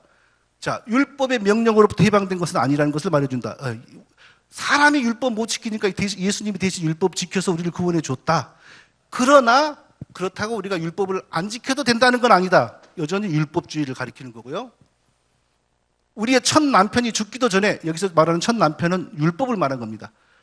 너무 일찍 율법에서 해방되려고 하지 마라. 네. 너무 쉽게 첫 남편을 버리고 재혼하지 마라. 그 뜻이잖아요. 그러나 사도 바울이 이런 사상을 보면 뭐라 그랬겠어요? 하늘로부터 내려온 천사라도 이런 것 가르치면 저주를 받을지어다. 갈라디아 교회에 바로 이런 걸 가르치는 사람들이 들어오니까 바울이 내가 전한 복음 외에 다른 복음을 전하는 자는, 그러니까 예수도 믿고 율법도 지켜야 된다. 이걸 가리키는 자는 하늘로부터 내려온 천사라도 저주를 받을지어다. 존 오웬, 이쪽 세계에서 최고의 학자입니다. 어젠가 누군가가 저에게 이 사람에 대해 질문을 했길래 제가 그랬습니다. 이 사람은 요한계시록 21장 22절에서 말하는 저주를 받은 흉한 사람이라고 생각합니다. 제가 그렇게 답변을 했어요. 그 청교도 사람으로서는 기겁할 일이죠. 아주 그냥 속이 뒤집어질 일입니다. 요한계시록 그 본문은 무슨 내용이냐면 이 예언의 말씀에 뭔가를 더하는 자에게는 재앙을 더할 것이요, 이 예언의 말씀에서 뭔가를 빼는 자에게는 생명책에서 뭐 빼버린다, 그런 말씀 아닙니까? 이 사람이 뭘 더했는지 보십시오. 뭘 더했는지 이 책에서요. 읽어보십시오. 시작.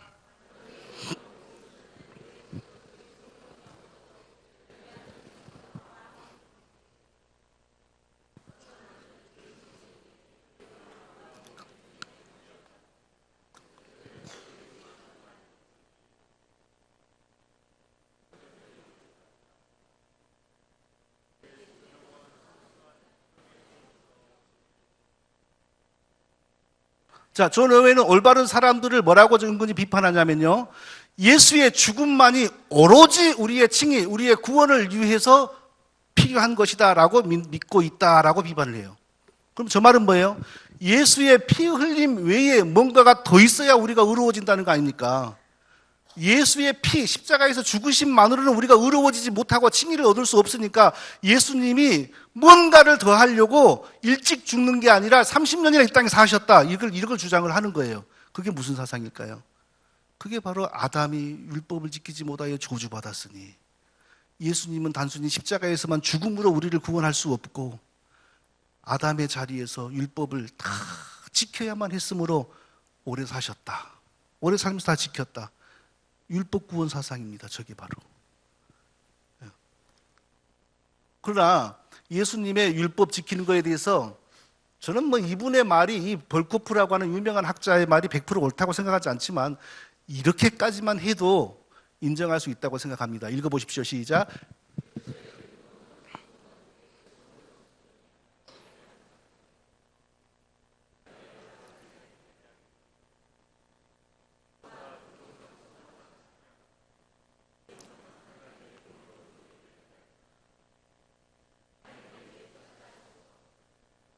저 뻘코프라고 하는 유명한 분의 주장은 뭐냐면, 구약 시대에도 재물은 흠이 없어야 된다. 뭐 피부병이 있거나 다리를 저는 거나 재물이 될 수 없다. 마찬가지로 예수님도 율법을 지키셨던 이유는 하나님의 그 속죄의 제물로서 완전해지기 위해서 율법을 지킨 것이다. 저 말에 저는 동의 안 합니다. 그렇지만 저렇게만 말해도 아담이 못 지킨 율법을 지켜서 의를 얻었다라고 말하는 것보다 훨씬 낫습니다. 근데 제가 저 말에 동의하지 않는 이유는 이겁니다.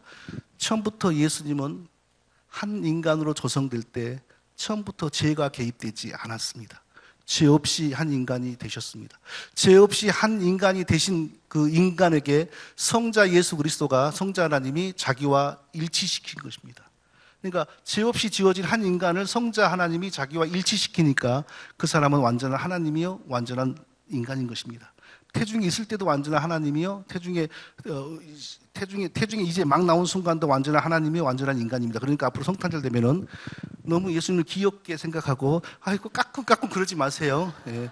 우리나라 성탄절이 그거 좀 문제 있어요. 너무 예수님 그분이 거룩하시고 만왕의 왕이신 그 어린아이가 만왕의 왕이신 분이며 동시에 사람이란 이 사실이 신비롭게 더 이해가 되고 강조해야 되는데, 성탄절이 되면 마치 옆집에 돌잔치 하는 뭐 애기나 등수에 아이고 잘 잔다 잘 논다 너무 이게 가볍게 하는 경향이 있습니다는요. 예.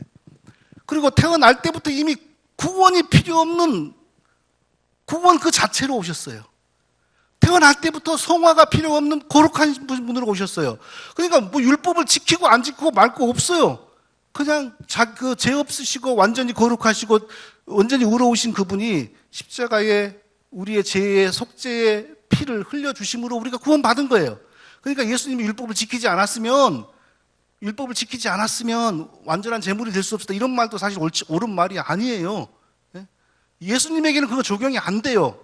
율법을 주신 분이고 율법 위에 있는 분이고, 그리고 가장 근본적으로 아담이 타락할 때는 율법이란 것도 없어요. 오직 믿음만 요구되었어요. 믿음으로 사는 것만. 아담이 율법을 지키느냐 안 지키느냐 이런 것조차도 없었는데 아담이 율법 못 지켰으니까 예수가 대신 율법을 지켜야 된다. 이런 논리 자체가 불필요한 거예요. 이거. 할렐루야. 역시 이단 상담하시는 고 목사님의 성도들은 지금 여기까지 조는 분 딱 한 분 있었습니다. 잘 따라오잖아요. 지금 웬만한 신학교에 가서 강의하면요, 제가 중국에 여기 오기 전에 중국에 이틀간 6시간씩 강의하고 바로 다음날 빠져나왔는데요. 그래서 올 때 중국 가면 뭐 성경책도 가져가지 마라 그래서 아예 안 들고 가고 그랬는데요. 다른 강의는 그렇게 잘 알아듣다가요, 조선족이 통역을 하는데 난 세상에 그렇게 통역을 빠르게 잘하는 사람 처음 봤어요. 말이 끝나기도 전에 막 통역이 들어가요. 진짜 잘해요. 그러니까 정말 모국어로 강의하는 거 똑같았어요. 다 잘 알아들어요. 신사더니 뭐 이건데, 이 청교도 율법이 나오니까요 벌써 시무룩해지더니 한 녀석이 막 책을 뒤져보더니 옆에다가 보여주는 거예요. 그거 봐, 여기는 이렇게 나왔잖아. 저 선생님이 지금 다른 내용을 하는 거예요. 이 정도로 오염이 심해요. 그 책에 뭐 나왔겠어요? 다 청교도 사상 나왔겠죠. 그러니까 청교도 강의는 못 따라오더라고요. 그런데 여기는 이렇게 많은 사람이 다 한 명 자고 너무 잘 알아듣잖아요. 할렐루야. 진짜 이거 대단한 일입니다. 저의 이 사역에서 오늘 같은 날이 처음입니다. 이렇게 많은 사람이 와본 것도 처음이고, 예? 이렇게 많은 사람이 듣는 것도 처음이고, 또 자는 사람도 없고, 이게 다 평소에 목사님이 뿌려놓은 그 내공이 아니겠습니까? 네, 평소에 하시는 말씀과 전혀 다른 소리를 하면은, 뭔 소리냐, 저게. 이렇게 같은 내용이고 같은 성향의 말씀이기 때문에 지금 이게 먹히는 거 아닙니까, 이것이요. 예. 자, 이 존 오웬 또 읽어보십시오. 시작.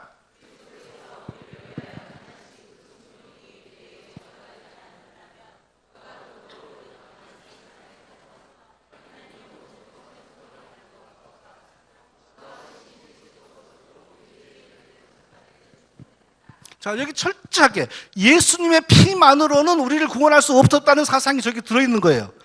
그 성경은 오직 죄 없으신 그가 우리의 죄를 짊어지고 십자가에 피 흘리심으로 우리가 의롭게 되었다. 이것이 성경의 가르침인데, 이 청교도의 핵심 신학자는 예수의 피만으로는 우리가 의로워지지 못한다는 사상이 아주 뿌리 깊이 있는 겁니다. 그러니까 일찍 죽었어도 우리의 죄를 대속하는 데 충분했다. 일찍 죽어서 우리의 죄만 대속하면 구원이 된다면 일찍 죽었겠지만, 무서운 말입니다. 왜 오래 살아야 돼요? 아담이 지키지 못한 율법을 지켜야만 우리가 구원을 받으니까 예수님이 33년 만에, 한 3년 만이나 5살 만에 안 죽고 33년을 사셨다. 그럴싸한 말이고, 오늘날 이 사변과 이론에 중독된 신학생들은 95%가 저것을 좋아합니다. 멋지잖아요. 복잡하지 않습니까? 저걸 이해하려면 머리를 많이 굴려야 되지 않습니까? 그러나 복음은 아주 단순합니다. 오직 그리스도께서 우리 죄인들을 위하여 대신 흠없는 피를 속죄의 제물로 하나님께 드리심으로 하나님께서 그 피로 만족하시고 더 이상 우리에게는 아무것도 요구하지 않습니다. 심지어 하나님은 예수님이라 할지라도 율법의 선행을 예수님에게 요구한 적이 없습니다. 피만으로는 안 된다. 너 율법의 선행을 많이 쌓아야 된다. 예수님이 그런 적 요구한 적이 없습니다. 구약시대 처음부터 끝까지 오직 예수의 피만이 우리의 구원의 방식으로 계시됩니다. 예수의 율법 준수, 예수의 착한 행실, 그 예수라는 단어가 들어가니까 아주 그럴싸하지만 아주 교묘하게 기독교의 복음을 망가뜨리는 것입니다. 그것이요. 조나단 에드워드요. 조나단 에드워드 회심 준비를 위해 성장했습니다. 아주 거기서 산 사람입니다. 그러니까 그럼 에드워드가 언제 율법 선포했나? 아이고, 한두 번이 아닙니다. 가장 대표적인 에드워드의 설교, 진노한 하나님의 손에 붙들린 죄인들이라는 설교. 우리가 청교도에 대해서 몰랐을 때 에드워드는 단지 이렇게 읽기만 했는데 성도들이 굴러 떨어지고 바들바들 떨었다. 에드워드는 영역의 사람이었다. 이렇게 미화시켰지 않습니까? 저 설교는 대표적인 하나님의 진노를 선포하는, 성도들이 하나님의 진노 앞에서 부들부들 떨게 하는 그런 설교예요. 에드워드가 저런 설교를 통하여 성도들을 부들부들 떨게 하니까 에드워드를 따르는 젊은 목회자들이 전부 저런 설교를 하고 다녔습니다. 근데 이것도 다 시대에 또 맞는 또 그런 뭐가 있는 것 같아요. 오늘날 하나님의 진노 이런 거 설교하면 과연 이 시대의 사람들이 얼마나 그것을 심각하게 들을까요? 저 때는 구원을 받으나 못 받으나 어렸을 때부터 죽을 때까지 다 교회 다니던 시대입니다.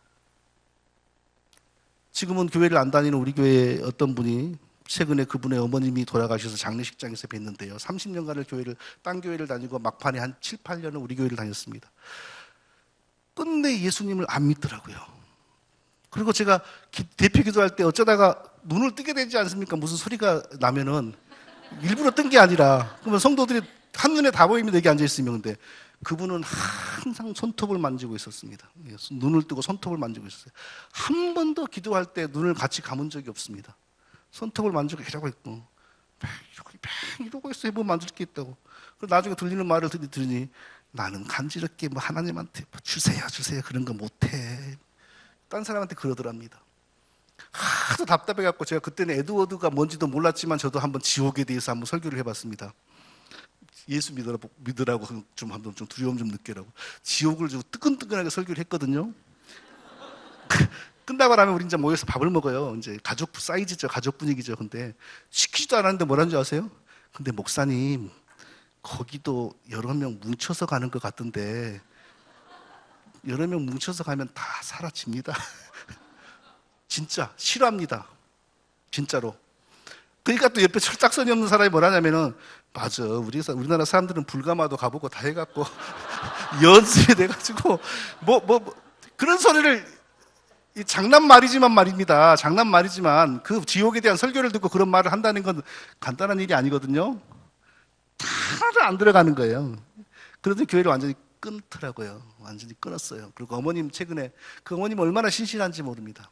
제가 그 어머님 권사님을 그 장례식에 저는 그렇게 물어본 적이 없습니다. 인위적으로 온 게 아니라 진짜 눈물이 나오더라고요. 진짜 저에게 큰 위로가 되고 위안이 되고 그랬던 분입니다. 제가 어려웠을 때. 자식들보다 제가 더 많이 울었다니까요. 그날 진짜. 아마 그럴 일은 앞으로 없을 것 같아요. 예. 오늘날 사람들에게 지옥, 하나님의 진노 그러면 하나님 자체를 인정하지 않은데 이거 웃기는 거예요. 회심준비론을 지금 들고 나온 사람들이 웃기는 거예요. 회심준비론이 처음에 만들어질 때는요, 사람이 구원을 받으나 못 받으나 교회에서 태어나고 교회에서 죽는 시대입니다. 지금은 교회 자체가 우습고 지옥 얘기하면은 뭐라 그러죠? 그거 무슨 법? 뭐 그런 거에 걸리고 웃기는 얘기로 간주가 되는데 무슨 하나님의 진노? 율법이 뭔지도 모르는데 율법 얘기를 해요? 결국은 남의 교회에서 온 사람들을 대상으로 율법반을 운영한다고요. 당신 그 이전 교회에서 배운 거 다 버리라고. 그거 다 가짜 구원이라고. 율법 지키면서 구원해달라고 철저히 기도하면서 기다리라고. 괜히 사람만 학대하고 괴롭히는 거죠. 오늘날에 이걸 한다는 것은. 이 사람의 설교에서 발견한 내용입니다. 읽어보십시오. 시작.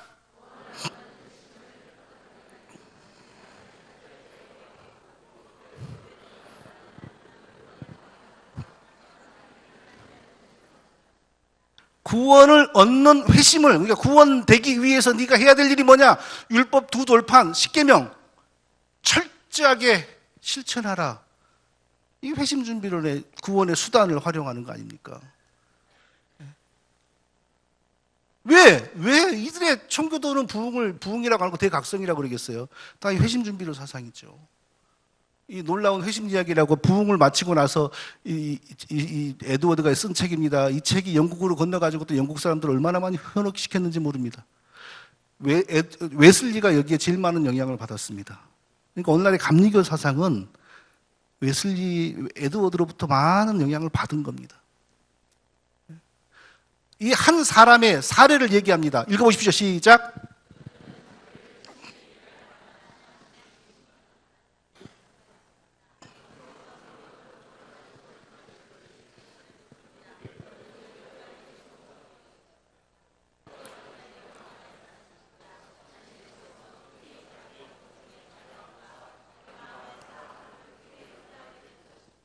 그러니까 자기 부흥에 일어난 그 사례를 얘기하면서 이 한 여자가 영적 각성을 이렇게 했다라고 쓰는 거예요. 왜요?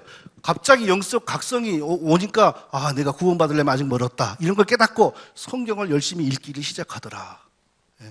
이게 에드워드의 사상이요, 목회요, 부흥입니다. 그래서 저만 이런 것을 지적하는 게 아니라 고신대학의 양낙훈 교수라고 하는 사람도 똑같이 그래요. 빨간 거 에드워드 말입니다. 몸부림치고 상당한 노력을 하지 않고서 거듭나는 것 같은 위대한 변화가 일어날 가능성이 얼마나 적겠는가. 에드워드가 지금 사람이 구원을 주시는 분 하나님이지만 사람이 몸부림치는 노력을 하지 않고 어떻게 구원받을 생각을 하느냐. 여러분, 에드워드가 이런 사상을 가졌다는 거 이전에 한 번이라도 들어보셨습니까? 이게 제가 만들어낸 게 에드워드 설교에서요. 직접 나오는 말들입니다. 에드워드의 설교를 들어봐라. 구원을 얻기 위해서 인간의 편에서 해야 할 책임, 은혜의 수단을 진지하고 열성적으로 사용해야 될 책임이 인간에게 있다. 에드워드는 그렇게 가르쳤다 이겁니다. 구원을 주신 분 하나님이지만 그 구원을 얻기 위해서 사람은 뭐 해야 되냐? 열심으로 노력하고 준비하면서 하나님이 언제 주실지 모르는 구원을 일평생 준비하고 사모해라. 이게 에드워드의 사상이었다는 겁니다. 그리고 무엇보다도 에드워드의 이 성령은 정말 무서운 성령입니다. 정통 기독교의 성령은 예수님이 십자가에서 피로 이루신 일을 우리에게 적용하시는 성령입니다. 그러니까 성령이 임하면 예수님 믿게 되고, 성령이 임하면 성경 말씀 사랑하게 되고, 성령이 임하면 예수님 높이게 되고, 성령이 임하면 예수 그리스도의 교회를 사랑하게 됩니다. 할렐루야. 근데 에드워드의 성령은 부흥 이래요. 기독교의 성령은 언제, 똑같은 성령이 구약에도 있었지만 언제 예수의 십자가를 적용하는 성령이 이 땅에 왔냐? 사도행전 2장이죠. 단 한 번의 사건으로 사도행전 2장에 성령이 오셨죠. 에드워드에게는 그 사건이 없습니다. 구약의 에녹 때부터 종말 때까지 항상 부흥을 주기 위해서 하늘에서 내려와요. 이게 바로 성령에 대해서는 심한 말로 이단 사상입니다. 이게 바로 신사도 사상입니다. 그러니까 신사도 현상에서 저 성령을 받으면 디비지고 웃고 쓰러지고 환상 보고 막 그런 거 하잖아요. 에드워드 집에서 똑같이 나타났어요. 똑같았어요. 더 무서운 것은 신인 하빌 신비주의자입니다.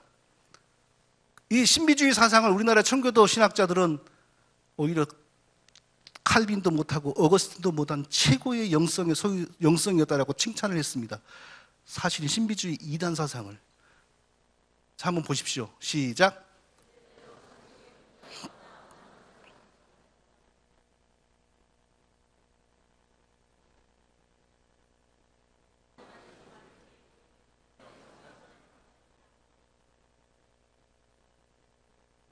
중세의 신비주의자들이 명상을 했는데 명상을 통하여 추구한 게 바로 저거였습니다.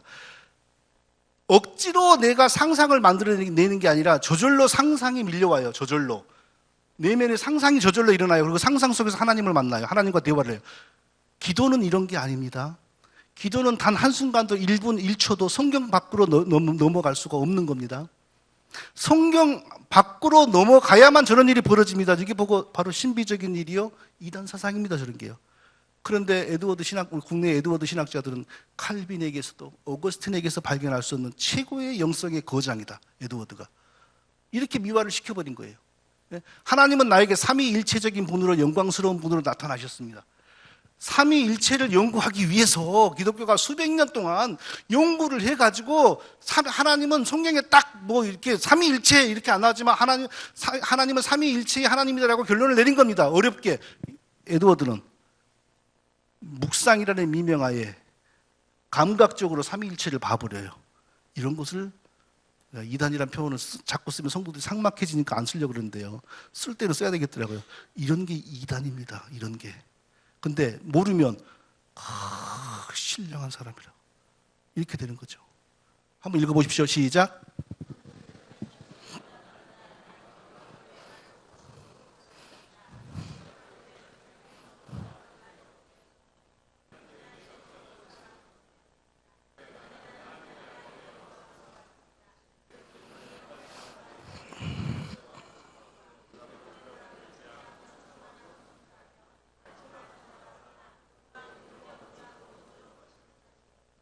자, 나는 하나님의 아들의 영광을 보았습니다. 보았다잖아요. 저 표현은 항상 저 사람의 글을 보면 눈으로 본 게 아니라 마음의 상상으로 보는 겁니다. 기도를 정상적으로 하면요, 말씀을 통하여 계시된 예수 그리스도의 성품과 인격을 깨닫는 거죠. 그래서 저 사람은 하나님의 아들의 영광을 보았어요. 어떻게? 내면의 상상으로. 저런 게 신비주의예요. 신비주의적인 저것이 신인합일 체험이에요. 신인합일을 경험하고 나면 죄를 이기게 되고 삶이 변화되고 이렇게 선정이 되는 겁니다. 기도로서 할 수 없는 일을 한다? 이단이죠. 제가 이단이죠 그러면 또 그 사람들이 뭐라 하냐면, 어떻게 이단이란 말을 개인이 쓸 수가 있습니까? 교단만이 쓸 수가 있습니다. 아무 교단도 말하는데 뭐 나라도 얘기를 해야죠.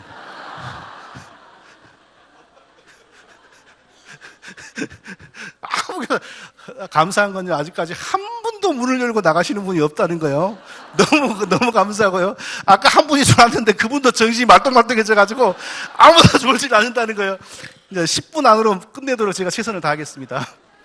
자, 그러면 이제 지금까지 청교도의 주요 이슈를 살펴봤는데요. 칼빈과 제가 서철원 박사님 얘기를 하니까 미국에서 어떤 곳에 참 버르장머리 없는 사람이, 칼빈은 시비를 안 걸더니 서 박사님이 나오니까 서 박사님이 서철원이라고 다 맞습니까? 뭐 이러는 거예요. 살아있는 사람이고 한국 사람이니까 얕보인다 이거죠.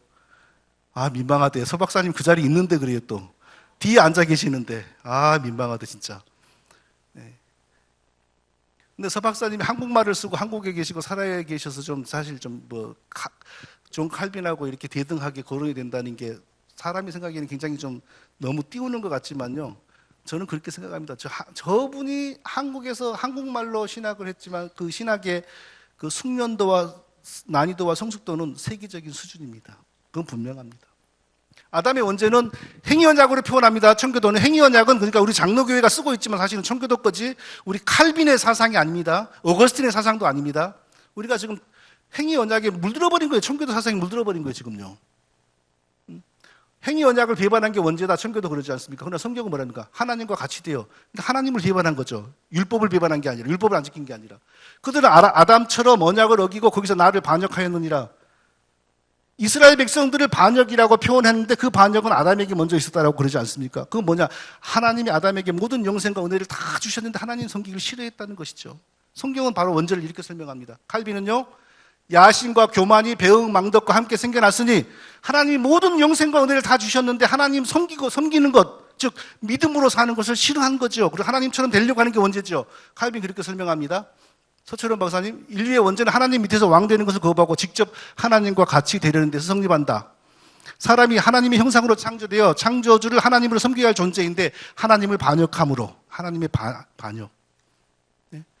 무엇이 우리의 의냐? 회중과 청교도는 아담이 지키지 못한 율법을 예수가 대신 지킨 거, 예수님이 대신 지킨 게 우리의 의다. 회중과 청교도. 그래서 그 신학에 빠진 사람들은 지금 합신해서 실제로 지금 조직신학 가르치는 교수님인데요. 그리스도의 율법 순종은 그리스도께서 율법의 순종을 얻으신 율법의 의와 영생의 권리가 죄인들에게 전가되어 주시는데 의미가 있다. 자, 율법의 의와 영생의 권리, 율법의 의라는 것은 없어요. 영생의 권리, 그걸 다르게 말하면 하나님의 의, 칭입니다. 그것은 무엇로부터 얻는다고? 오직 그리스도가 우리를 위하여 흘려주신 십자가의 피로부터 우리가 의로워지는 그 원인이 나오는 겁니다. 제가 좀 이따 성경 말씀 보여드릴게요. 근데 이 신학에 빠지면, 이 구원론에 빠지면, 청교도 구원론에 빠지면 어디까지 간다고요? 그리스도께서는 대리 속죄를 위한 희생 제물로서의 자격만이 아니라 스스로를 위해 영생의 권리도 상실하게 되고 맙니다. 예수 그리스도마저도 율법을 못 지켰으면 영생을 못하게 된다. 이건 빼도 박도 못할 이단 사상입니다. 왜? 그리스도가 무지하게 태어나셨고 처음부터 구원이 필요 없는 구원 그 자체로 오셨고 성화가 필요 없는 완전히 거룩하고 의로운 분으로 오셨다는 것을 부정하는 겁니다. 그런데 제가 이것을 지적했다고 나를 이단 만들겠다고 이 사람들이 지금 작업을 하고 있어요. 근데 제가 참고 있겠습니까? 이제 나도 작업을 해야죠. 그 사람에게 배운 학생입니다. 그리스도 자신 역시 구원되어야 하는 존재로서 그가 이루신 율법에 대한 온전한 순종, 곧 행위 언약에 대한 성취인 것이죠. 행위 언약으로부터 은혜 언약을 만들어내기 위해서 아담이 못 지킨 율법을 지키면서 그 과정에 예수도 율법 지키지 못했으면 지옥에 갔다. 지옥에 가지는 않았지만 그런 이론이 개입된다는 그 자체가 그리스도에 대한 모욕 아닙니까? 지적만 하고 가만 놨더니 저를 이단 만들려고 이 둘이서, 이 사람들이 지금 합신 동서울 노예 아닙니까? 저를 조사하겠다고 헌의안을 올린 데가 합신 동서울 노예입니다. 이렇게 돌아간다니까요. 왜? 이 사람들은 뭔 소리야, 지금 수백 년 동안 내려온 게 이거고 이게 정통인데 시까짓 게 뭔데 이걸 뒤집어, 이렇게 나오는 거라고. 이게 지금요. 고신에서 교수하시는 분요, 우리를 위해 그리스도께서 영원한 생명을 얻으려고 율법 전체에 적극적으로 순종하셨다. 그리스도가 왜 영원한 생명을 얻어요? 이미 구원 그 자체이고 죄가 없는 분이고 무지하신 분이지. 청교도 구원론에 물들면 이렇게 되는 거예요.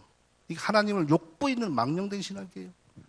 이런 국면에서 그리스도의 칭의는 죄의 사면 그 이상이며, 그러니까 우리를 의롭게 만드는 것은 그리스도가 피로 우리의 죄를 씻어주는 것 그 이상이며, 말이 멋있죠? 그러나 성경을 완전히 부정하는 사상입니다. 성경 뭐라고 합니까? 읽어보십시오. 시작.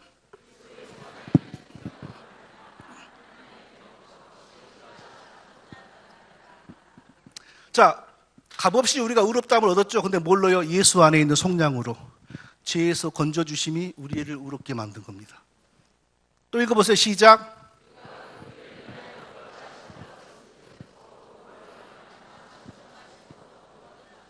자, 우리가 의롭다함을 얻었습니다. 근데 무엇 때문에? 그 피를 인하여. 또요. 시작.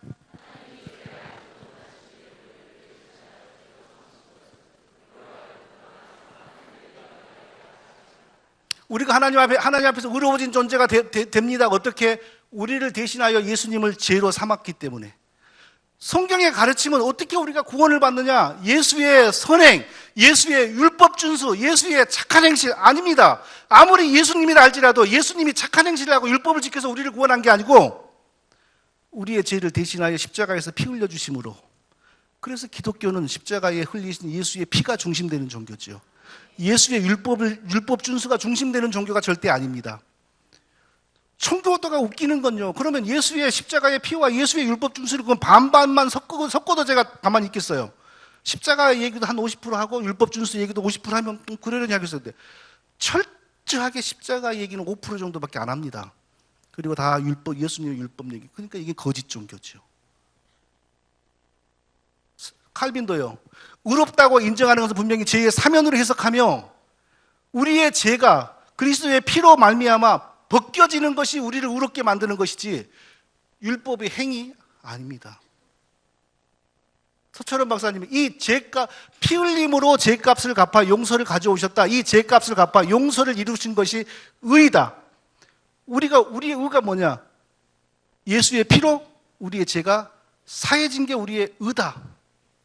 지금까지 우리는 은연중에 하나님께서 그리스도의 피를 통하여 우리의 죄를 벗겨주신 것 외에 뭔가가 더 있어야, 내가 뭔가를 더 해야 의를 얻고 영원한 구원에 이른다라고 우리가 은연중에 생각하는 경우가 많았습니다. 그건 다 누구의 영향입니까? 이 못된 청교도들의 영향입니다. 칼빈과 어거스틴과 모든 사람들은 우리의 칭의를 어떻게 설명했냐? 오직 예수 그리스도가 우리를 위하여 대신 십자가에서 피 흘려 주신 것이 우리를 의롭게 하는 것의 원인이라고, 우리가 믿음으로 예수와 연합됨으로 예수의 피가 우리에게 적용됨으로 우리가 의로워진다고 가르쳤습니다. 결코 그것 외에 뭐 율법 준수, 율법 자체가 이미 아브라함, 노아가 구원받고 난 다음에 율법이 왔어요. 율법은 처음부터 우리를 구원하기 위하여 온 적이 없습니다. 오직 믿음과 은혜로 구원받은 사람이 있고 나서 사람들을 예수 앞으로 몰아가기 위하여, 너는 죄인이다, 너는 죄인이다, 예수를 예수 앞으로 몰아가기 위해서 율법이 온 겁니다.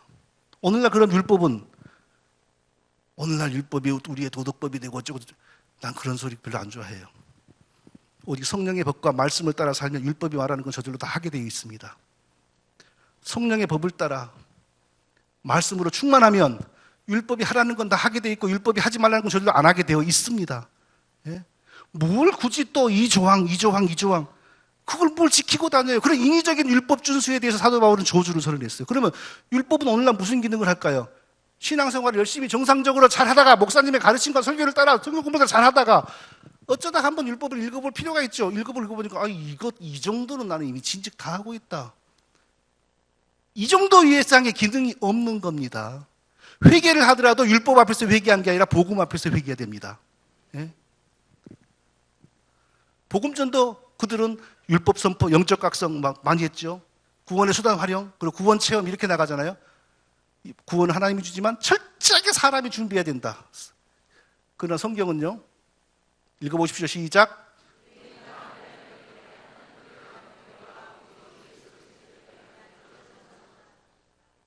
아침에 목사님께서 설교로 까면 안 된다고 그러시더라고요. 설교를 참 재밌게 들었습니다. 오늘 설교를 가서 리메이크 해가지고 제 것으로 만들라고 우리 교회에서 지금 할 겁니다. 아니, 그대로 따라하면 문제가 돼도 리메이크 하는 것은, 성령 안에서 리메이크 하는 것은 전혀 문제가 안 됩니다.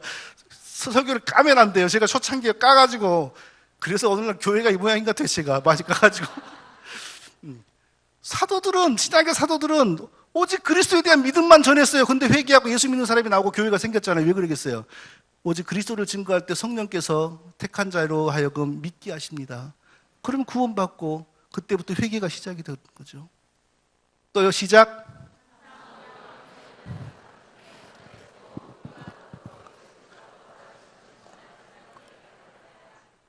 사도들은 처음부터 예수 부활하는 증거하는 데만 관심이 있었어요. 율법, 하나님의 진노, 전혀 그런 사상 없었어요. 또요, 시작.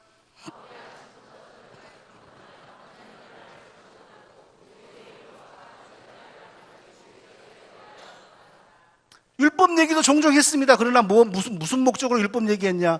예수를 설명하기 위해서 율법 얘기했어요. 예수 그리스도의 복음을 설명하기 위해서 율법 얘기했죠. 율법 그 자체를 가리키고 하나님의 진노, 저주 이런 거 들먹이지 않았습니다. 또요, 시작.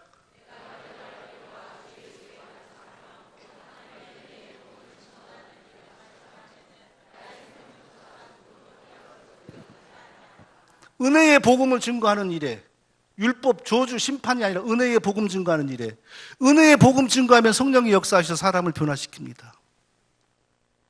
예? 서철원 박사님도 예수 그리스도의 사역을 선포함으로 믿음에 이르게 하였다. 복음 선포에 앞서 율법의 정죄를 선포하지 않았다. 이게 종교개혁 신학이요, 장로교 신학입니다. 예? 구원과 율법, 회중파는 처음부터 사람은 율법과 동시에 창조되었고 율법을 지킴으로 영생을 얻게 설계되었다. 그러나 성경은 율법은 모세로 말미암아, 그러니까 모세 이전에 율법이 없었잖아요. 그러니까 이걸 지적하면은 이 사람들이 뭐라고 변명하는지 아세요? 율법을 꼭 그렇게만 생각할 게 아니라 하나님의 모든 말씀, 하나님의 뜻으로 해석해야 된다. 예수님도 율법은 모세로 말미암아 주어졌다 그랬어요. 그러니까 율법에 대해서 토론할 때 저 말씀에 기초를 둬야 돼요. 갑자기 무슨 모든 하나님의 뜻이 율법이다, 추상적이고 이상한 논리죠. 모세가 너에게 율법을 주지 않았느냐? 제가 율법이 있기 전에 세상에 있었으라. 그러니까 아담이 타락할 때는 율법이 없었어요. 율법이 없을 때 이미 죄가 들어왔으니까. 예? 율법이 들어온 것은 예수 믿게 만들려고, 나는 죄인이다, 사람은 죄 문제를 해결 못한다, 십자가에 피밖에 없다, 예수님에게 몰아가려고 율법이 온 거고요. 능히 살게 하는 율법을 주셨다면 의가 반드시 율법으로 말미암았으리라. 율법 잘 지켜서 사람을 의롭게 만드는 길이 있으면 예수님이 죽으실 이유가 없죠. 율법을 잘 지키게 가르치면 되죠. 노아도 하나님께 은혜 입어서 구원받았고요. 아브라함도 여호와를 믿으니 그 의롭다함을 받았고요. 율법의 기능은 아까도 제가 말한 것처럼 구원을 주기 위하여 온 게 아니라 구원받은 백성, 은혜와 믿음으로 구원받은 백성에게 삶의 원칙으로, 원리로 온 거죠. 그리고 궁극적으로 인간은 어차피 그거 못 지켜요. 그럼 도대체 어떻게 구원을 받느냐? 장차 십자가에 달려 죽으실 예수 그리스도 안에서 구원받은 것을 알게 만드는 거죠. 구약의 믿음은, 구약의 구원은 믿음과 은혜로 구원받는데 오셔서 십자가에서 피 흘리실 예수 안에서의 믿음과 은혜. 신약의 구원은 이미 오셔서 피 흘리신 예수님 안에서의 은혜. 예. 내가 16시 3분까지는 맞춰보겠습니다. 그래도 한 명도 나가기 전에 끝을 내야지. 한 명이 나가면 이게 판이 깨져버리지 않습니까? 칼빈도요, 율법이 주신 목적은 그리스도를 믿게 만들려고 그랬다. 그리고 여기 읽어보세요. 마지막 거. 아브라함이 시작.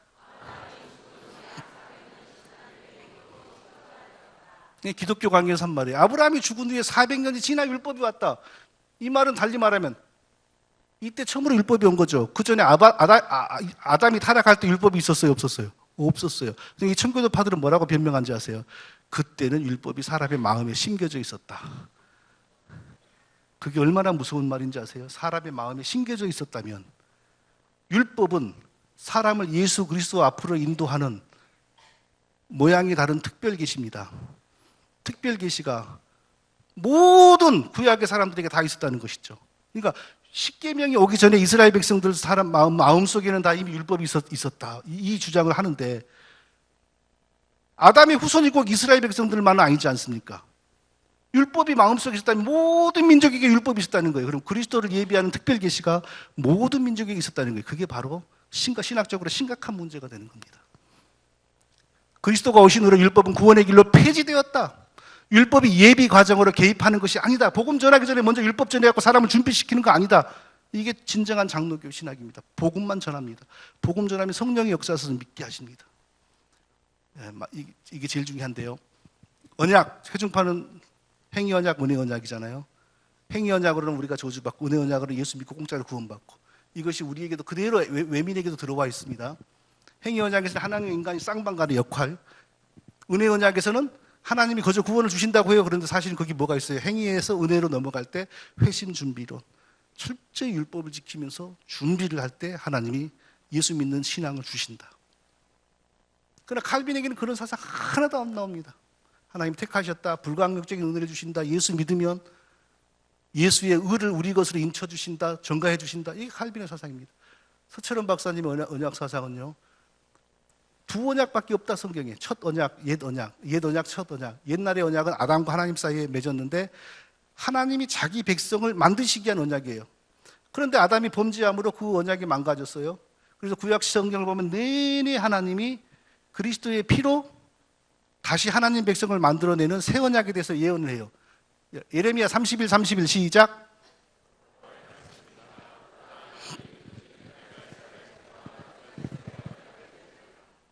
예, 그러니까 구약 성경은 내내 중간중간에 내가 나의 백성 가운데 거하며 하나님 백성에 대한 얘기가 핵심적으로 나와요.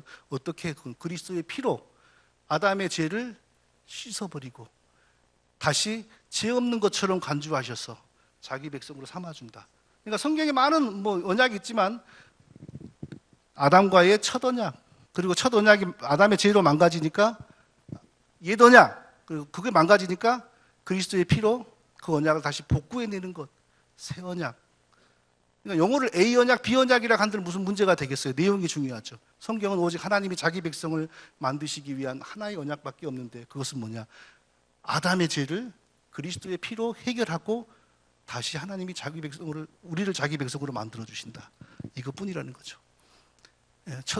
첫 언약이 하나님 백성으로 되기 위한 약정이 있는데 새 언약으로 첫 언약이 완전히 성취되었다. 그리스도의 피로 아담의 죄가 씻어지니까 다시 하나님 백성을 만들어내는 언약이 수립되었다 이 뜻이죠. 이신칭이 제가 설명드렸죠. 우리 장로교와 종교개혁교회에서 핵심은 이신칭입니다. 내가 아무리 더러워도 아무리 많아도 하나님은 예수 믿으면 그 피를 보시고 너는 의롭다. 이것은 변하지 않습니다. 앞으로 살면서 잘못하면 흐려진다 이런 거 없습니다. 근데 문제는 성화죠. 어떻게 사람이 하나도 안 변할 수 있는 건 아닙니다. 교회를 오래 다녀도 하나도 안 변하면 뭐가 문제라고요? 복음이 문제가 아니라 그 사람 속에 처음부터 구원이 들어온 적이 없기 때문일 가능성이 높다. 성령이 임하면 성령은 반드시 우리를 재창조하십니다. 그리스도의 피로. 그러나 함부로 자기 남편이나 부인이 변화가 없다고 해서 당신은 가짜인가 봐 그런 말을 하지 마시고요. 돌아가시기 며칠 전에 또 어떤 일이 벌어질는지 모르니까 함부로 그런 말 하지 마시고, 사람이 안 변한다, 이거 너는 안 변하니까 지옥 가, 이렇게 접근하지 마시고, 끝내 지옥 간다면 너는 처음부터 복음을 받은 적이 없는 것이다. 속으로만 생각하고. 그러나 너 속에 진짜 하나님이 너를 자녀로 택하고 성령이 인쳐지다 반드시 너는 반드시 야곱처럼 쬐끔이라도 변화되다 죽을 거다. 이렇게 생각하시면 되는 겁니다. 자, 다 같이 읽어보겠습니다. 시작.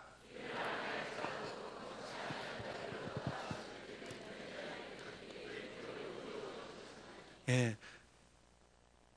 아무것도 한 것이 없고 아무 공로도 없는데 우리가 예수 믿으니까, 그 예수 믿는 것도 내 힘이나 내 자랑이 아니고 오직 은혜를 따라 예수 믿으니까 그 믿음 보시고 우리를 의롭다 해주신다. 이게 성경의 핵심이요. 이게 종교개혁의 핵심입니다. 이게 장로교 신앙의 바닥입니다. 핵심입니다. 이것이요. 이신칭의가 근본이다. 칼빈도. 서철원 박사는 법정적 선언이지. 그러니까 감리교, 천주교는 다 도덕적인 칭의입니다. 사람이 예수 믿고 완전한 칭의를 얻는 게 아니라 그때부터 칭의 작업이 시작되는 거예요. 내가 부지런히 순종하고 열심히 노력해가지고 나의 의를 점점점 확대하고 정착시키는 겁니다. 그래서 최종 순간에 너는 천국에 갈 만하다. 그런데 교회 잘 다니다가 중간에 큰 사고를 친다. 칭의가 무너지는 겁니다. 그러니까 신부가 당신의 의는 무너졌습니다. 처음부터 다시 출발하십시오. 이러잖아요. 그러나 성경에 가르치면 우리가 진짜 예수의 은혜로 이미 구원을 되었으면 실수할 수 있고 넘어질 수 있고 죄 지을 수 있습니다. 그러나 우리의 의는 그 무엇으로도 사라지지 않습니다. 결론, 예수님이 어떻게 결론내리냐면 다 같이 읽어보고 마치겠습니다. 시작. 회중파 청교도의 신앙은 성경적 신앙으로 인정받기 어렵다.